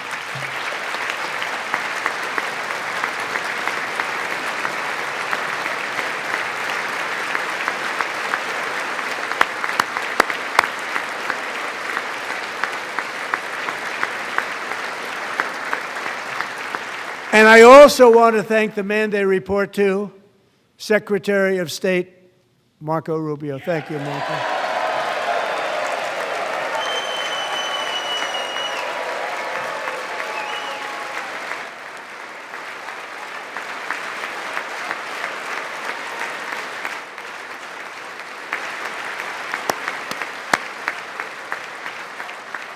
People are like you. You know, Marco got 100% of the votes when he was in confirmation. I think our next one was about 54%. And some of the Democrats are now saying, I can't believe we approved that guy. And he said it's an honor that they feel that way, right, Marco?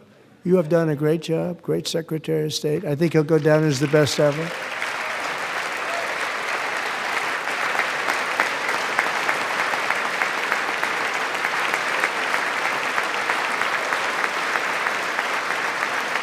Under the ceasefire I negotiated, every single hostage, both living and dead, has been returned home. Can you believe that?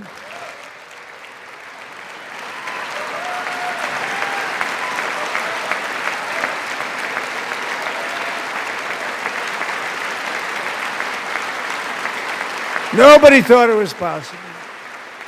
Nobody thought that was possible. Both living and dead. And those parents who had a dead son, their boy, they'd always tell me their boy, they wanted him as much as though he were living. It was an amazing period of time. And they came back, and when we got all of the living hostages back, and many, many before them, but I always said those last 20 are going to be very tough, but we got many, many more, hundreds. But I said those last 20 are going to be tough. We got them back. But we only got back 14 or 15 of the dead of the 28. And believe it or not, Hamas worked along with Israel, and they dug and they dug and they dug. It's a tough thing to do, going through bodies all over, passing up 100 bodies sometimes for each one that they found. Tough job. And they finally got it back to 27. And then Steve and Jared, they got it back to 28. They found all 28. Nobody thought that was possible, but we did it. And I remember the family of the 28th. They were so grieved, but they were so happy as it's possible to be. They had their boy back. The mother said, "Sir, we have our boy back." What a period of time that was, but we got them all back. So thank you both very much. Great job.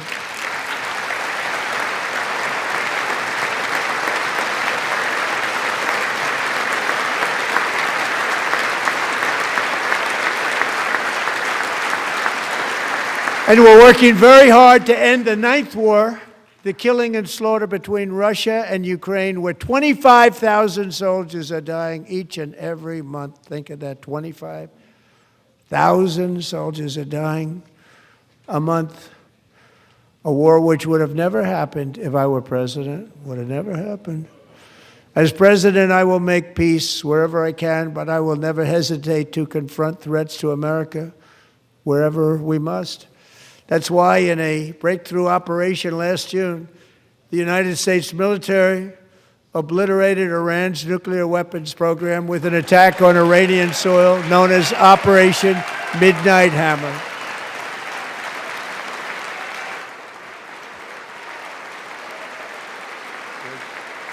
Good.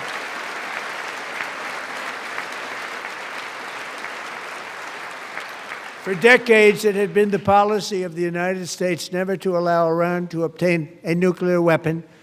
Many decades.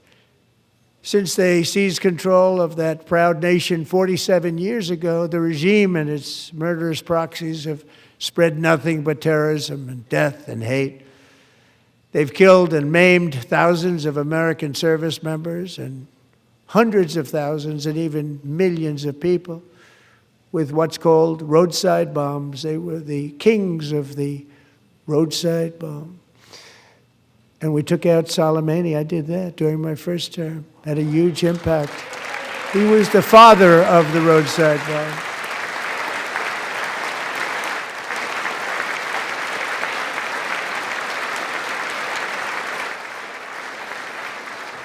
And just over the last couple of months with the protests, they've killed at least, it looks like, 32,000 protesters. 32,000 protesters in their own country. They shot them and hung them. We stopped them from hanging a lot of them with the threat of serious violence. But this is some terrible people. They've already developed missiles that can threaten Europe and our bases overseas, and they're working to build missiles that will soon reach the United States of America. After Midnight Hammer, they were warned to make no future attempts to rebuild their weapons program, and in particular, nuclear weapons. Yet they continue. They're starting it all over. We wiped it out, and they want to start all over again, and are at this moment again pursuing their sinister ambitions. We are in negotiations with them. They want to make a deal, but we haven't heard those secret words. We will never have a nuclear weapon. My preference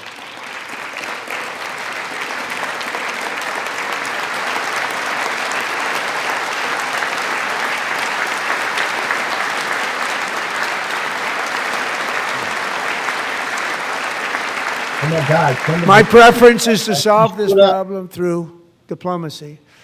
But one thing is certain, I will never allow the world's #1 sponsor of terror, which they are by far, to have a nuclear weapon. Can't let that happen.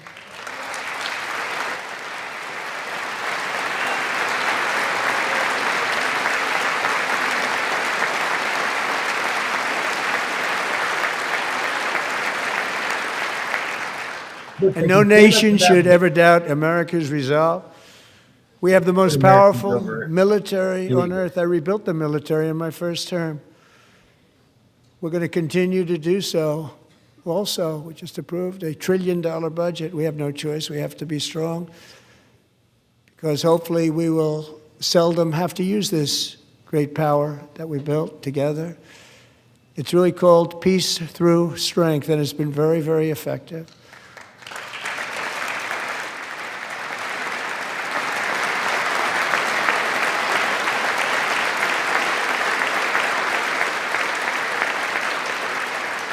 So thanks to Republicans in Congress, we're investing that record number of dollars, have no choice, in the United States Armed Forces. Also creating a lot of jobs, but we're not even doing it for that reason. Because as I said, we have more jobs, more people working today than ever before in the history of our country. And NATO countries are friends and allies. They are. They're our friends and they're our allies. Have just agreed at my very strong request to pay 5% of GDP for military defense rather than the 2%, which they weren't paying. We were paying for almost all of NATO.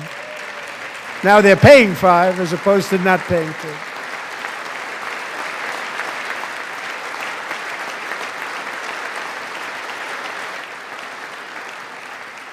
And getting that 5% was something which everyone said would never be done, could not happen. We got it really easily with one meeting.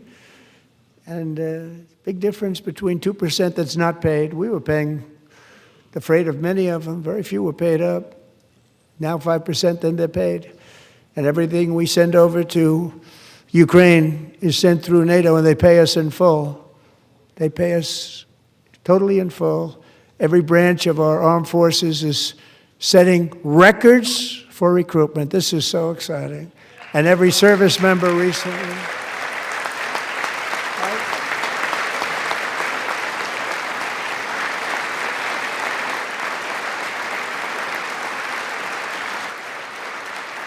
And every service member recently received a warrior dividend of $1,776.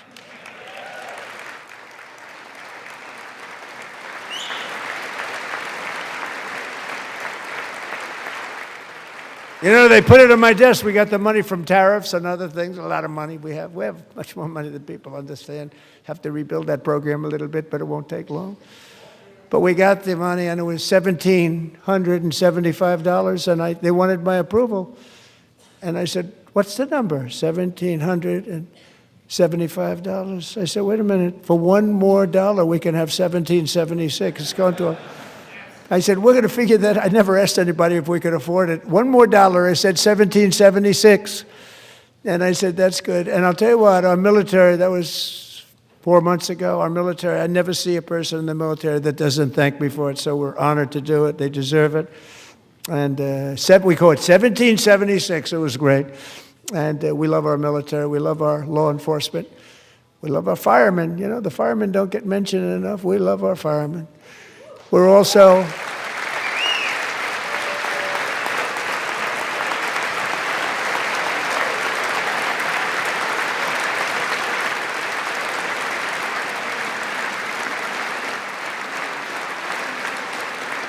restoring American security and dominance in the Western Hemisphere, acting to secure our national interests and defend our country from violence, drugs, terrorism, and foreign interference. For years, large swaths of territory in our region, including large parts of Mexico, really large parts of Mexico, have been controlled by murderous drug cartels. That's why I designated these cartels as foreign terrorist organizations, and I declared illicit fentanyl as a weapon of mass destruction.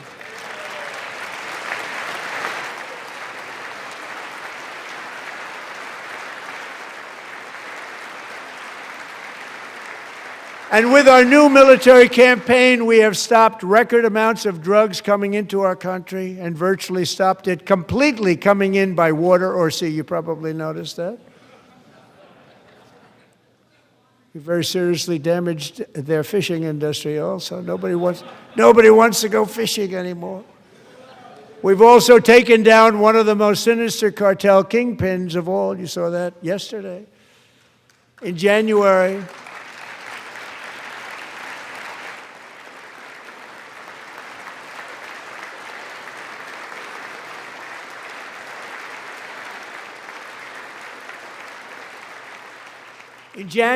elite American warriors carried out one of the most complex, spectacular feats of military competence and power in world history. No one's seen anything like it. Foreign leaders, I won't tell you who, called me and they said, very impressive, very good. They couldn't believe, they all watched, they saw what happened. This is a different fighting force that we had years ago when we fought to tie. You know, it's a great fighting force. I'm so proud of it. Look at Space Force. Space Force is my baby, because we did that. My baby, it's becoming so important.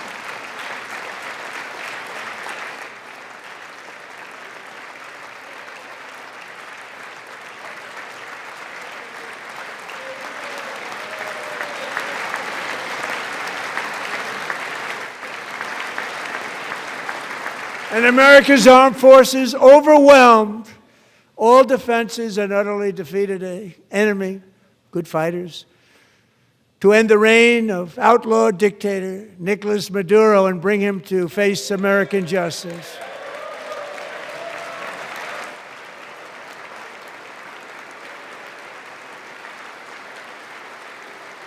And this was an absolutely colossal victory for the security of the United States, and it also opens up a bright new beginning for the people of Venezuela. We're working closely with the new president of Venezuela, Delcy Rodriguez, to unleash extraordinary economic gains for both of our countries and to bring new hope to those who have suffered so terribly. They really did suffer. With us tonight is Alejandro Gonzalez. She grew up in a tight-knit Venezuelan family and was especially close to her beloved uncle Enrique. But after Enrique ran for office and opposed Maduro, he was kidnapped by Maduro's security forces and thrown into the regime's really infamous prison in Caracas. Alejandro feared she would never see her uncle again. She feared for her own life also.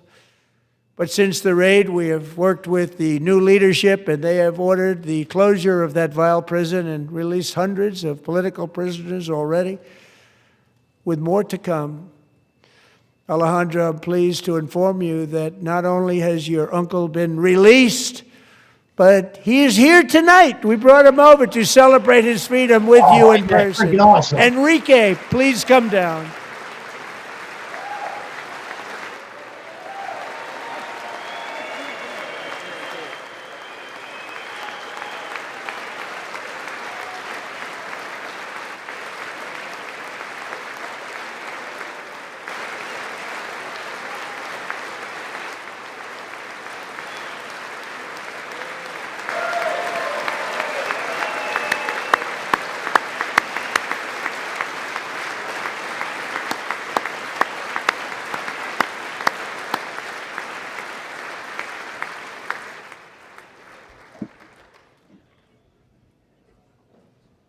Thank you, Enrique. Have a good time. Nice to have you back, Enrique. There were many heroes on that January raid to capture Maduro, really great heroes. It was very dangerous. They knew we were coming. They were all set. But the deeds of one warrior that night will live forever in the eternal chronicles of military valor. Chief Warrant Officer 5, Eric Slover, planned the mission and was the flight lead in the cockpit of the first helicopter, a big, beautiful, powerful helicopter. It was a massive Chinook carrying, as you can imagine, many, many American warfighters. Wearing the dog tags, his wife Amy had blessed with holy water before he left. She knew it was going to be a rough one.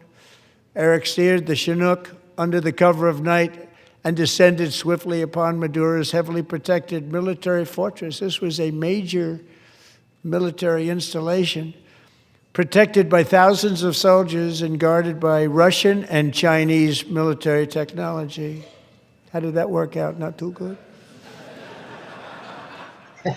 While preparing to land, enemy machine guns fired from every angle, and Eric was hit very badly in the leg and hip, one bullet after another. He absorbed 4 agonizing shots, shredding his leg into numerous pieces. And yet, despite the fact that the use of his legs was vital to successful helicopter flight, legs are the most important part of flying a helicopter, to deliver the many commandos who would capture and detain Maduro was the only thing Eric was thinking about. Then, even as he was gushing blood, which was flowing back down the aisle, helicopter lands at a steep angle. The machine guns stood right in front of him. They were right in front of him, 2 machine gunners who escaped the wrath of the previous planes. Eric maneuvered his helicopter with all of those lives and souls to face the enemy and let his gunners eliminate the threat. Turned the helicopter around so the gunners could take care of business, saving the lives of his fellow warriors from what could have been a catastrophic crash deep in enemy territory. Only after safely landing the helicopter with all the warriors aboard in the exact right spot, which was vital to the mission, we probably would have had to maybe cancel the mission if that didn't happen. Eric told his co-pilot, also wounded, but not as gravely, to take over. I'm about ready to pass out. The success of the entire mission and the lives of his fellow warriors hinge on Eric's ability to take the searing pain. It was unbelievable what's happened to his legs of the bullets and keep on flying and landing, and people knew what was happening. Everybody in the back of the helicopter knew because they saw the blood pouring down the aisle. Chief Warrant Officer Slover is still recovering from his serious wounds, but I'm thrilled to say that he is here tonight with his wife, Amy, Eric, and Amy, come on in.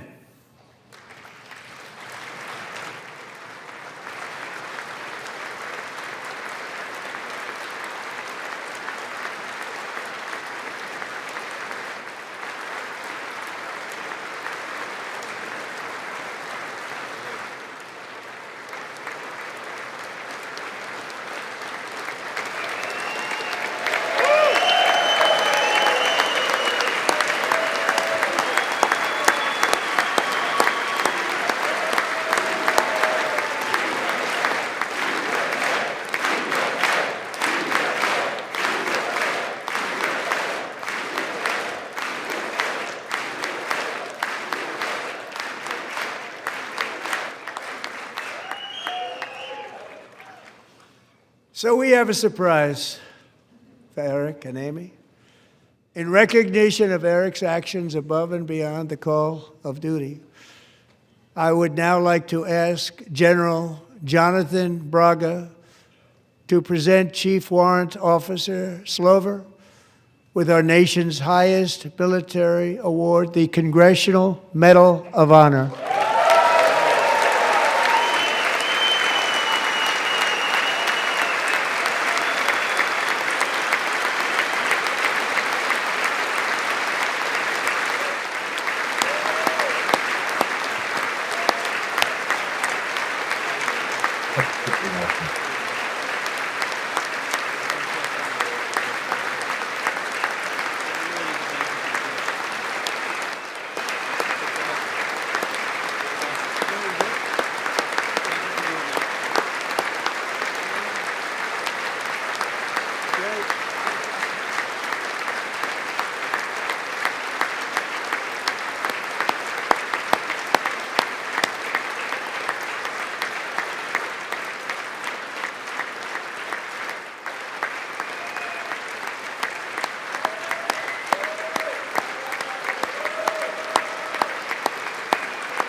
You could have honored these people any other way, but he waited until doing it right now. Well, thank you very much, Eric and Amy. That's so freaking awesome.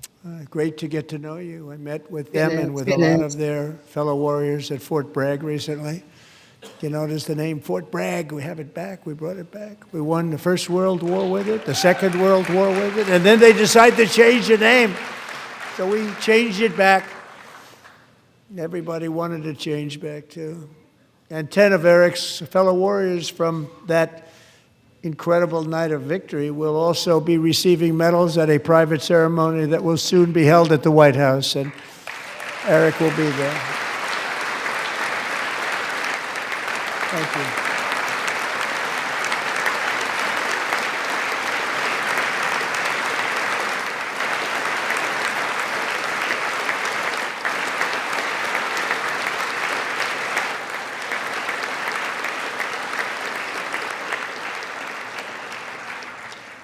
Thank you, Eric. That's a big one. Tonight we've celebrated many truly extraordinary American patriots, but there is one last living legend to honor before we go. He is one more heroic American aviator. Navy fighter pilot Royce Williams served in World War II, Korea, Vietnam, flying more than 220 missions. In the skies over Korea in 1952, Royce was in the dogfight of a lifetime, legendary dogfight. Flying through blizzard conditions, his squadron was ambushed by 7 Soviet fighter planes. It was his first aerial combat of the war, and despite being massively outnumbered and outgunned, Royce led the takedown of 4 enemy jets and almost destroyed the others, vanquishing his adversaries while taking 263 bullets to his own plane and being seriously hurt. His story was secret for over 50 years. He didn't even want to tell his wife, but the legend grew and grew. But tonight, at 100 years old, this brave Navy captain is finally getting the recognition he deserves. He was a legend long before this evening. Royce, please stand up, and I will ask the First Lady of the United States to present Captain Royce Williams with his Congressional Medal of Honor.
Thank you, Royce, and thank you, Eric.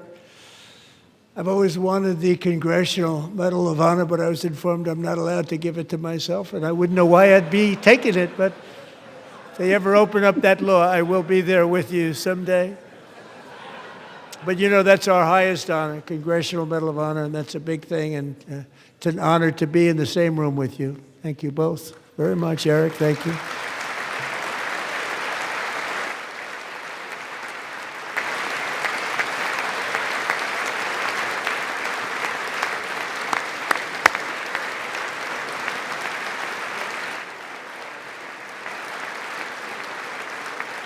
Thank you. 250 years is a long time in the life of a nation, but in another sense, it's really a mere moment in the eye of history.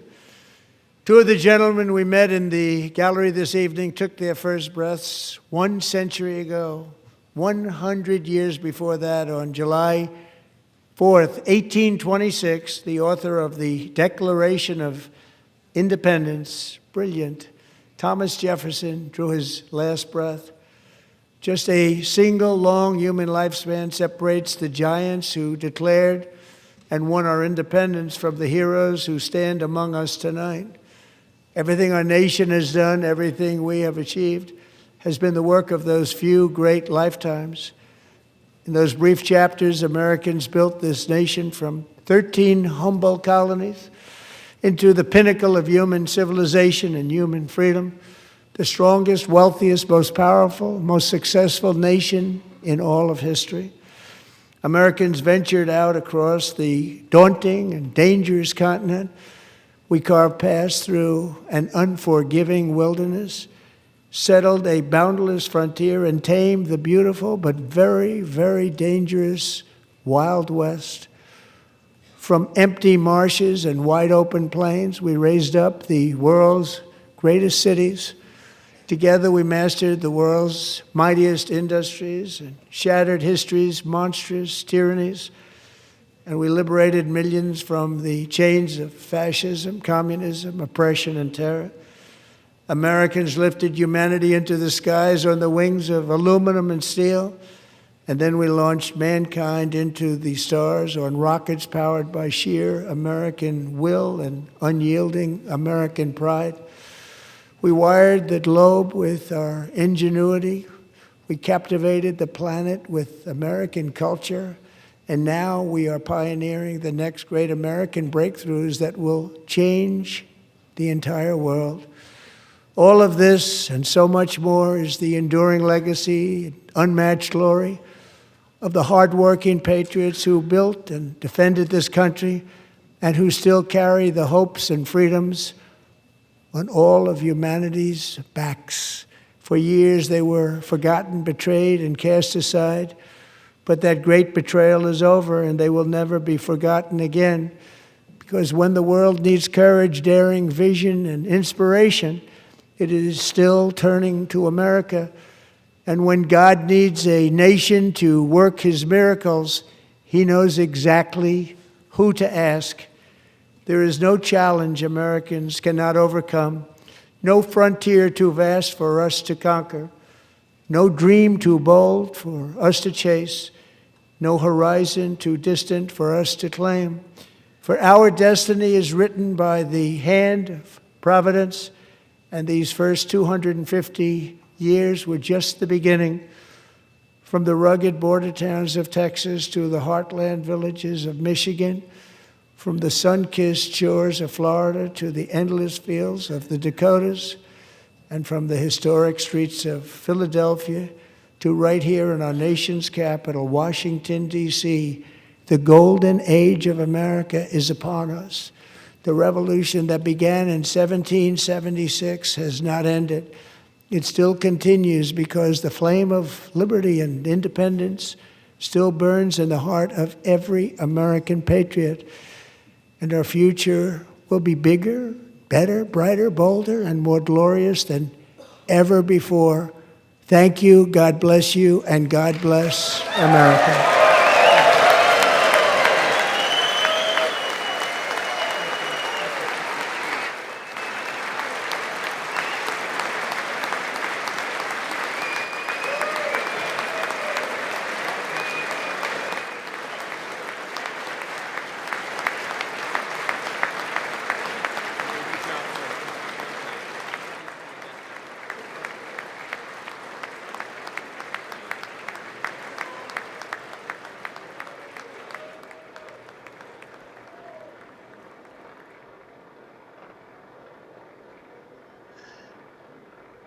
Well, that was freaking awesome. I loved it. And I think that him putting them on the platform like that just showed the American people just who they are by calling them out that way. It was brilliant. I mean, brilliant. Yeah, Yeah, it really it really does does set the set point the point of this is this is this is the behavior that's unacceptable, and when we see it, we're not going to just tolerate it. We're going to address it. We're going to call it out, and we're going to do it right in front of everybody so they know it. Yeah, it was so obvious. I mean, with them sitting through a lot of that, it was just so disrespectful. And I hope a lot of people woke up looking at that. Hopefully, I mean they are literally acting like little babies, which is what they are, and they're showing that it doesn't matter what oath they take or whatever they sign. This is action, and their actions will speak, and their actions do speak. Period. Don't judge the book by what they say. Judge it by how it performs. Yeah, it's funny because people are starting to wake up to that very thing. We also know that the Republicans are just as corrupt, um, and that they're being forced to do the things that they're being able to do.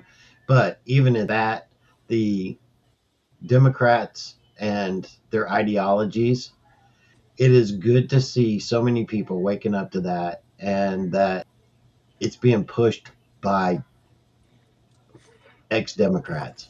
That's the thing, because they won't listen to, people like yourself or myself. They just won't. But when other Democrats start to, shine a light on it, then they listen to them because they're coming from that same camp, right? So, um, there was a lot of great talking points. The reason I don't even want to go to the other stuff is because they're going to have the Democrat rebuttal to the whatever, and it's just a bunch of. And so, Yeah. um, I'll listen to it after the fact, but I am not going to put it on here. There's no way in the world. No. Um, and so, outside of that, I just want to encourage people that a lot of stuff is going on right now in Mexico and in Iran, and it's all got purpose. There's a lot of ties to Khomeini in Iran, to what's actually taking place in Mexico right now, whether people realize it or not. I got information on that very thing, in that they were involved in Khomeini on funding the trafficking, and also money laundering, helping facilitate their weapons that they have. And it's very evident that this operation taking out El Mencho, El Mencho was very important. I don't think a lot of people understand that. They've tried to get him many times, but every time they went to get him, he got tipped off, and he was always gone every single time. Well, this time it was being led by the United States military. We had actually been there and planned the operation. Our SEALs were already there, and our special forces had already been there. They planned the operation, but when they brought in the military guys that were going to be on this mission, no one had any idea what the mission was.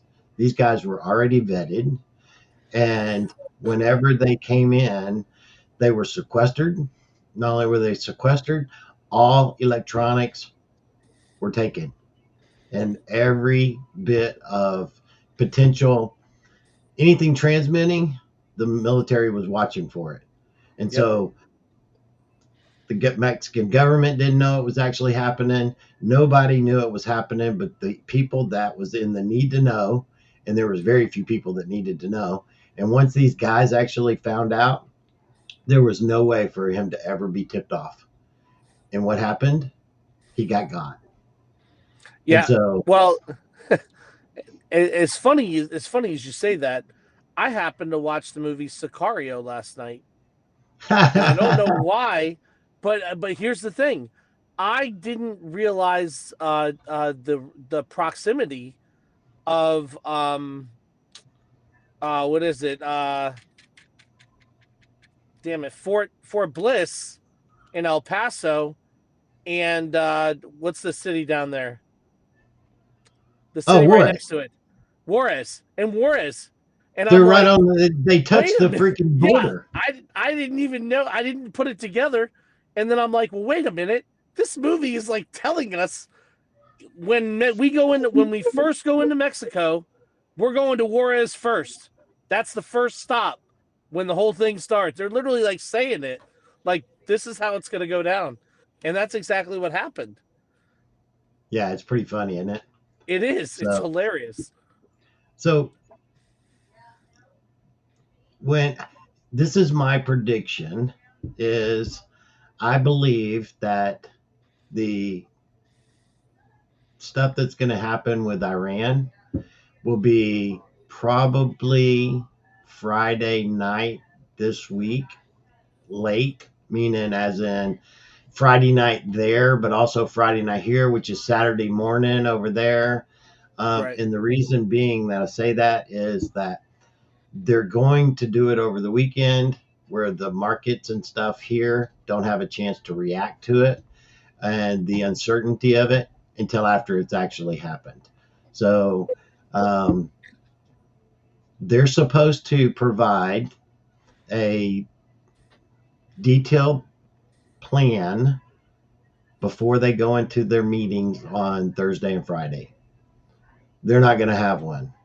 And because they're not going to have one, most likely the talks won't even happen because that was their arrangement that they have to have a detailed plan for exactly meeting these demands, and they're not going to have one. And so because of that, I don't even think the talks are going to go off because there's no point in them.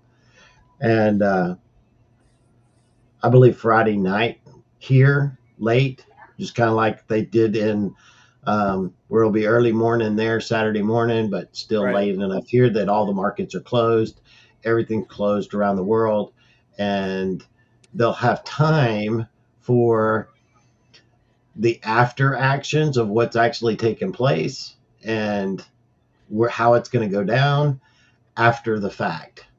So by the time Monday morning opens up, things are going to be a lot different. I guarantee that.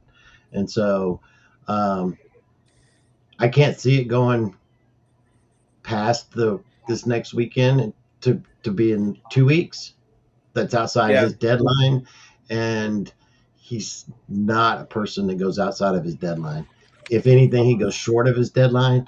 But to go short of the deadline and to make the markets vulnerable like that, to lose trillions of potential dollars just because of unsurety, Yeah. I don't. Instability. He's a businessman. He's not going to do that. So that's my prediction. I don't have any evidence of that other than facts that this is how it normally happens with a person that is business oriented, not military oriented, not all the other bullshit. Just like he said tonight, it's not about going into tie; it's about winning, and that's what we're at now. So, um, do you have Well, anything that you wanted to say, either you or Kelly, before we start answering some questions? I know this went a lot longer than what I expected it to. yeah, I mean, it really, he's had a couple short ones. This one was going on. I'm like, wow, it's Yeah, getting it's like late. 2 hours long. Captain, actually, there were so many people commenting, just commenting. So there weren't really too many questions. They were just excited about watching. Oh, that's awesome. Yeah. Uh, yeah. So anyway, then that's a good thing. Then, you know, do you have anything that you guys wanted to bring? Like I said, I'm going to bring more ties to Iran and Khomeini and El Mencho because Elementia was basically being used as a proxy to the deep state and to their corruption. We have a lot of cartel in the United States, people, because of what happened the last 4 years. And this is something that I think this is one of the reasons the Democrats don't want them out of the country. This is why that big push, because they've always used these criminal organizations like the Venezuelans and the gang members and stuff like that as their hitmen, Cover. their Their proxies to cover. do their dirty work. Yeah, that's their cover. That's how they've been using it. So, The yeah, one go thing I ahead, want Robert. to point out in the State of the Union, I want to point out the military members that were recognized. It was very interesting who they were. So he recognized the U.S. Coast Guard swimmer, right, with the Legion of Merit. I think there's some significance there, and I'd like to know how many U.S. Coast Guard members have ever received the Legion of Merit, because I think it's not many. I don't think there's many that have ever received that. And then the helicopter pilot, right? Yeah, warrant officer, Army. I wonder how many helicopter pilots, warrant officers, have received it, and a Navy pilot. Like, usually, if you hear about the Medal of Honor, it's usually ground troops, infantry, stuff like that. And I would be interested, because I think what he did is he set a new precedence about really, like, it's the performance of your duty that deserves this medal, not because my opinion, a lot of the Congressional Medal of Honors have not gone out because every time they were going to go out, the Congress has just turned it into a political show, and it's been some kind of whatever to make Congress look good, and that's not what they're about. Yeah, They're he supposed to was be really about young, right? I mean, he just that Coast Guard that got it. You're Oh, talking about absolutely. he got the Legion of Merit, a Legion of Merit. I'm sorry. Yeah, which is the but highest. that's still a significant medal. That's a legitimate significant medal. Oh, yeah, for the Coast Guard, that's like top notch. Yeah. So I'm curious, but I think what he was doing was he was setting a new precedent about those I hate to call them awards, but really accomplishments It's or a achievements. recognition of honor of Achievements. duty. Right. It's a And it's an recognition of the honor achievement, of not duty. an Yeah, award. yeah, It's not a yeah. reward, it's not an award, it's an achievement. It's an acknowledgement of achievement, of Yes. performance, of action, is really what they are. Yeah, within their duty, it is Right. really that's incredible because like all of these people that they've brought into the White House, like Obama and them, giving it to all these stupid celebrities and all this stupid shit.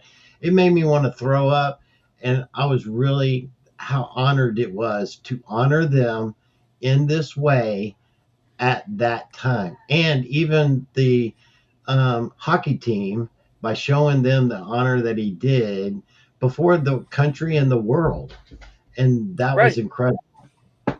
Right. And it also tells the Team USA that you're representing the entire nation. Like, you are going and representing the nation.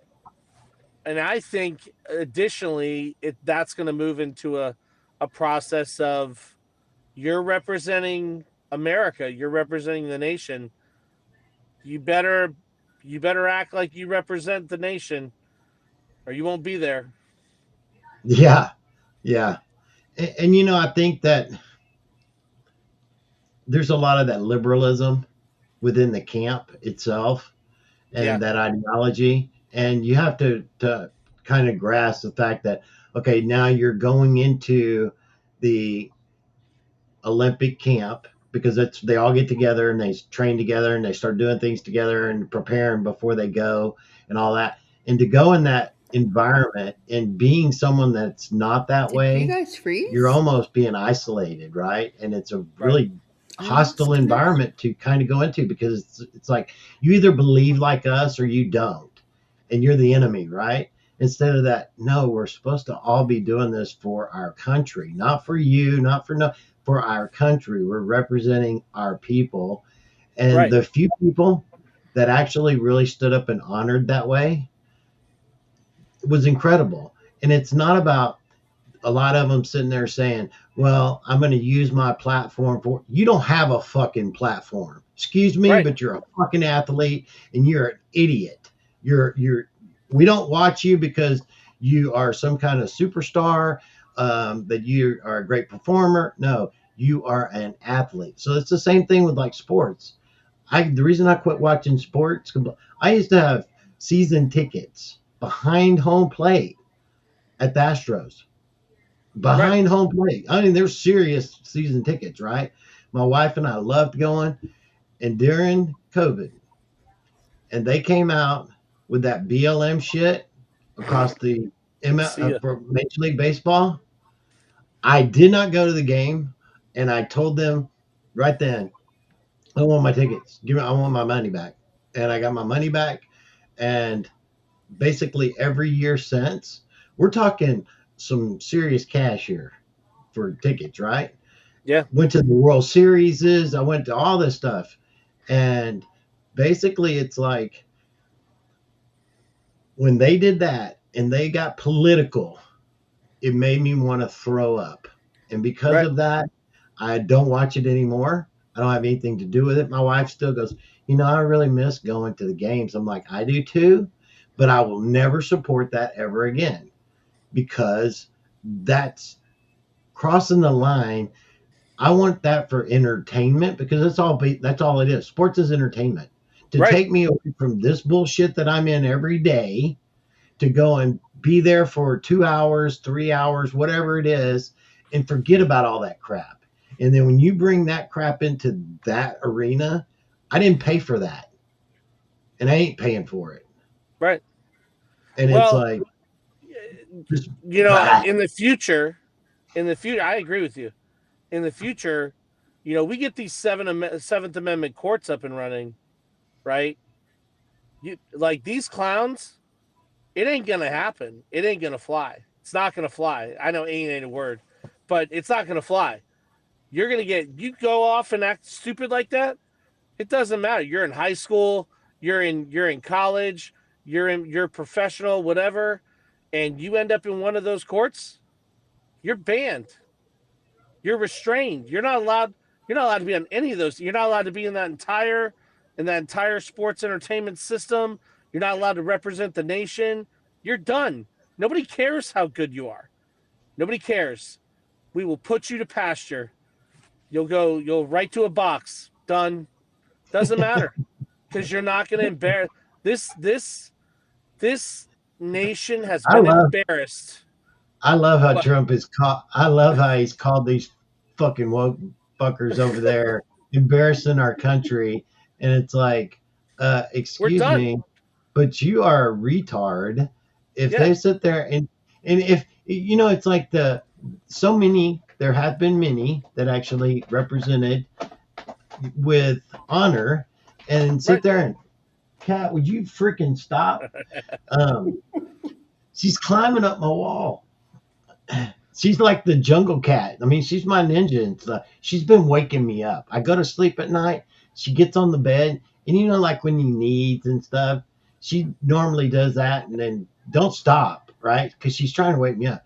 But the last yesterday night or last night, she was pouncing on me like to wake up, and I was like, "What is wrong with you?" I wake up and I pet her, and then we go back to sleep, and an hour later, she's at it again.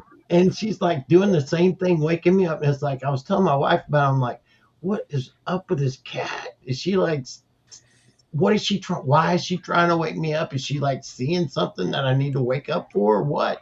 Because, they do see things we can't. And they do watch over you. And she sleeps there. And when she does, she's guarding over me. And it's funny because she is my ninja cat. This freaking cat, would you get down? She's at the top of my room up there. And she's trying to go higher. I don't know what the hell she's trying to get. What are you doing? So, Kelly, Yeah. tell us your opinion. You know, I was just reading up on while you guys were talking on the ribbon, the light blue ribbon, and apparently it's got 13 stars on it. Did you know that for the I did. colonies? I I didn't did know not. that. For the 13 original colonies. And it said it was changed in 1906 because prior to that, they were using, like, the traditional flag colors, but there were too many people that were using that other than for those very distinguished, ribbons. So they were redesigned in 1906. Just thought it was interesting. That is interesting. I Well, I'm think just that really. well, I Yeah, go remember ahead. originally it was the Presidential Medal of Honor. Yeah, and they I just throw don't know that. They've been when throwing them out Congress like. I don't know when Congress got it. Yeah, the presidential medal over the last 10, 15 years or 20 years, Obama and all them, they were just throwing them bad boys out like candy, like freaking Yeah, to lifesavers. like entertainers and Oh, yeah. celebrities. It's like, Oh what? yeah. Why do you deserve a presidential? Well, because here's why. Here's why. Because under NATO, those people have diplomatic credentials. They actually travel as diplomats under NATO. The celebrities? Celebrities, actors, yeah. It's written Really? into if you read NATO's articles, that's how they get their diplomatic credentials. They get their black passports as diplomats. That's how they move in and out of airports without being like you see Oh it my going in line and everything. gosh. Yep, it's through Whoever came up NATO. with that? NATO, NATO. Crap, Everything NATO. was with NATO. All of our stuff was with NATO. Yeah, all the corruption. Oh, you want to have your own bags and we don't have to be able to check them and you can put Yep, whatever you want in them. Yep, there you go. Free, come that's on why. in, go on And out. they needed a congressman or something to get them their credentials, and they'd sponsor them, and then they'd get their credentials. And if they were actors or they were whatever, actors, singers, artists, international artists, whatever, they would get their credentials through NATO, and that's how they were moving in and out. And that's a lot of them. We're going to find out that they were using those diplomatic credentials for the human trafficking, to Yep. facilitate the human trafficking. That's how they were doing it, because they don't have to go through customs or anything. Yeah, 100%. And then the You know other what? interesting thing was Yeah. when they put the Board of Peace. You know how they did to the well, it was to my right on the screen, where they would put the block of like a color and then the wording of whatever he was talking about. When they talked about the Board of Peace, the color switched from, I think it was like the light blue to the navy blue. And another fun fact that I learned That's interesting. recently is that Donald Trump is the chairman of that board forever. Yeah. Yes. Well, for light until he essentially Yes. steps down. So So what's interesting about that is Captain Kyle's long time members will remember for years, Captain has talked about um, President Him being Trump the emissary being, to the world. yeah, being like the ambassador to the world. And we never really, knew how it was going to happen, but he always said that. And here we are. So I yeah, just wanted to give you kudos for that, Captain. Yeah, and that came to me, but I didn't know how it was going to happen. But a lot of these things I get spoken into my spirit, and it's like I don't know how it's going to happen. Just like a lot of things I told Robert, I know how these things. I can't tell you how it's going to happen, but I know this is going to happen. And sure enough, these things have happened. And it's like, it's the same thing that me and my wife do. It's like when the Lord speaks to me, and I'm like, well, if you're big enough to talk to me and it's a big enough decision, then you need to be talking to the wife. Because if not, then I'm going to be on hold. Because if it's affecting both of us like that, if he was to tell me to up and move or something, I'm not going to go tell her. I'm like, if you're big enough to tell me that it's time to move, then you're big enough to tell her, and I'm going to wait on you. And it may be a week, it may be a month or whatever. And I kid you not, and I've said this many times. All of a sudden, she'll come to me and she's like, you know what? It's on my heart that it's time for us to move or something like that. And I'm like, praise God, I've been waiting on you. Told me a month ago or told me 3 months ago, and I was waiting on you. And she's like, oh my God, I'm so happy that he told you already. I'm like, yeah. So I just want to confirm that he's already told me. I was just waiting on you. And that's the kind of thing is that we can walk by our spirit. We just have to learn how. And that's to quiet ourselves from all this other crap. And it's like every day when I get up, first thing I do is get my coffee, and then I go sit somewhere. And I may sit for an hour, I may sit for 3 hours, I may sit for 5 hours sometimes. And I'm setting my intentions for the day, and I have no agenda majority of the time. And sometimes I'll get up, just like I'll get up in the morning and I'll go watch the sun come up or something. And then I'll get a hair up my butt and say, I'm going to go play golf. And then I'll just go play golf. I will just come to the house, get my clubs, make an appointment, go play golf. And then my wife will wake up hours later and she's like, where are you at? I see you're playing golf. Because she knows where I'm at because she's already tracked my phone, right? And so she already knows. And I'm like, oh, yeah, I'm on like hole 6 or whatever, right? And the thing is, though, is it makes such a difference whenever you slow yourself down and make something become in your intention. Intention matters. And it's just like that lady when everybody was telling her that her son was going to die. Hey, boy. You got a sneeze? I think Got a sneeze. I think he It's wants to be on a, the show, Captain. I know, he's a different one. He's a big old beautiful cat. He's got a sneeze. He's sneezing. Freak. And she was like, everybody was telling her that her son's gonna die, most likely. Really, prepare yourself. And she's like, no, ain't gonna happen. And I can tell you, that kind of intention, it matters because you can pray, you can have all these things, but when you have no doubt, you speak to it as it has already happened. And I mean, that's the faith of a mustard seed. And that is the power that people really, truly have. I want to tell you that. And it's incredible. Yeah, it really sets I the actually concept cried when of when that was happening. I had to go get eye drops. I can't tell you how many times because I was in here freaking bawling like several times when they were giving out the awards and different stuff. I was just like boo-hooing. So, Captain Arnold said the Medal of Honor is for military personnel only. The Presidential Medal of Freedom is what civilians receive. That's the distinction. Right on. Right. I'm talking about in the beginning. I think I had read that the Medal of Honor was actually presidential.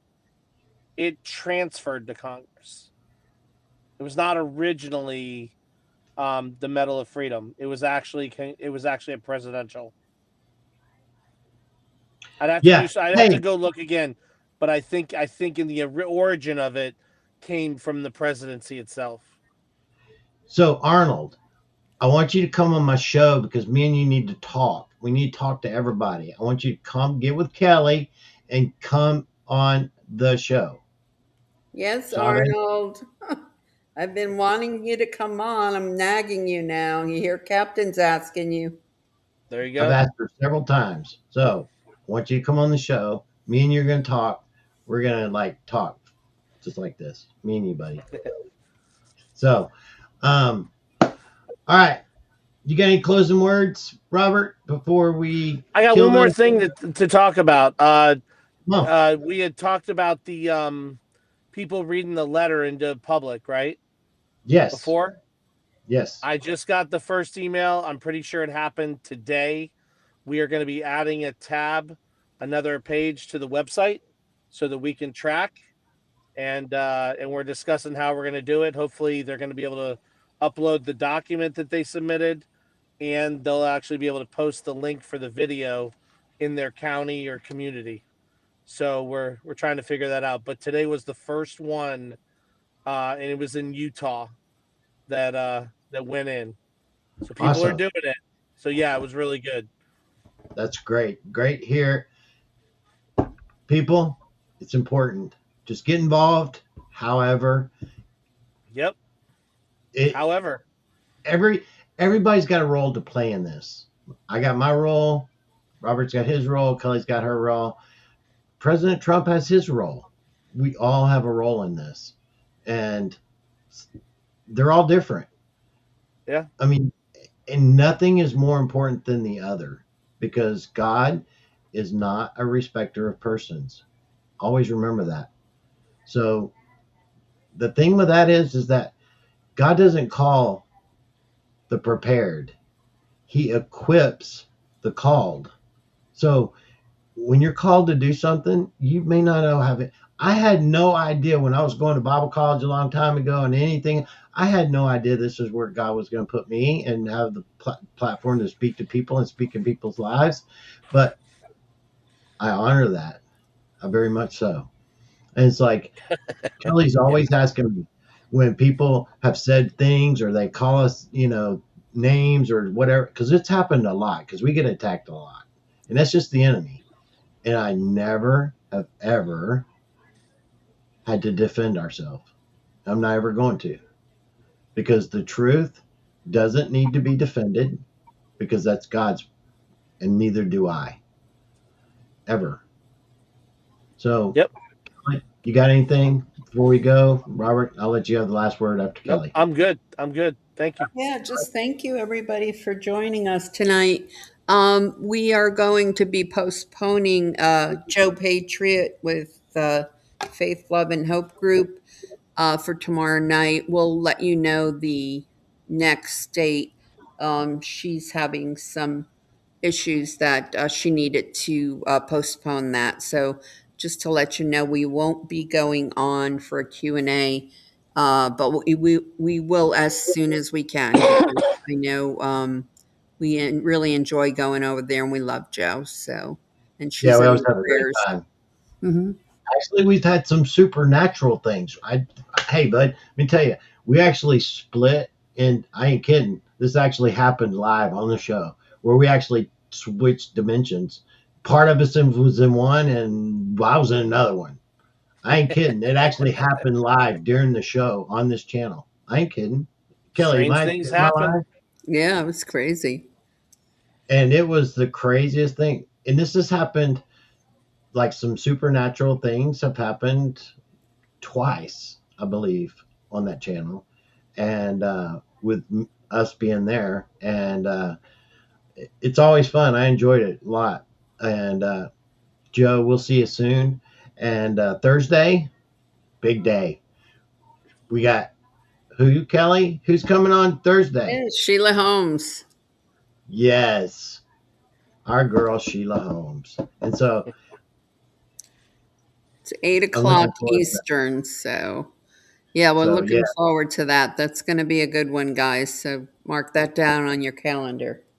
yeah, it's gonna be a great show, and I look forward to it. And with that, I've really enjoyed spending the evening with you guys, Robert as well, Kelly. It's been a great evening, and Yeah. I love you guys, and we'll see y'all later. Take care, everybody. Good night, everyone. Bye, Love guys. you.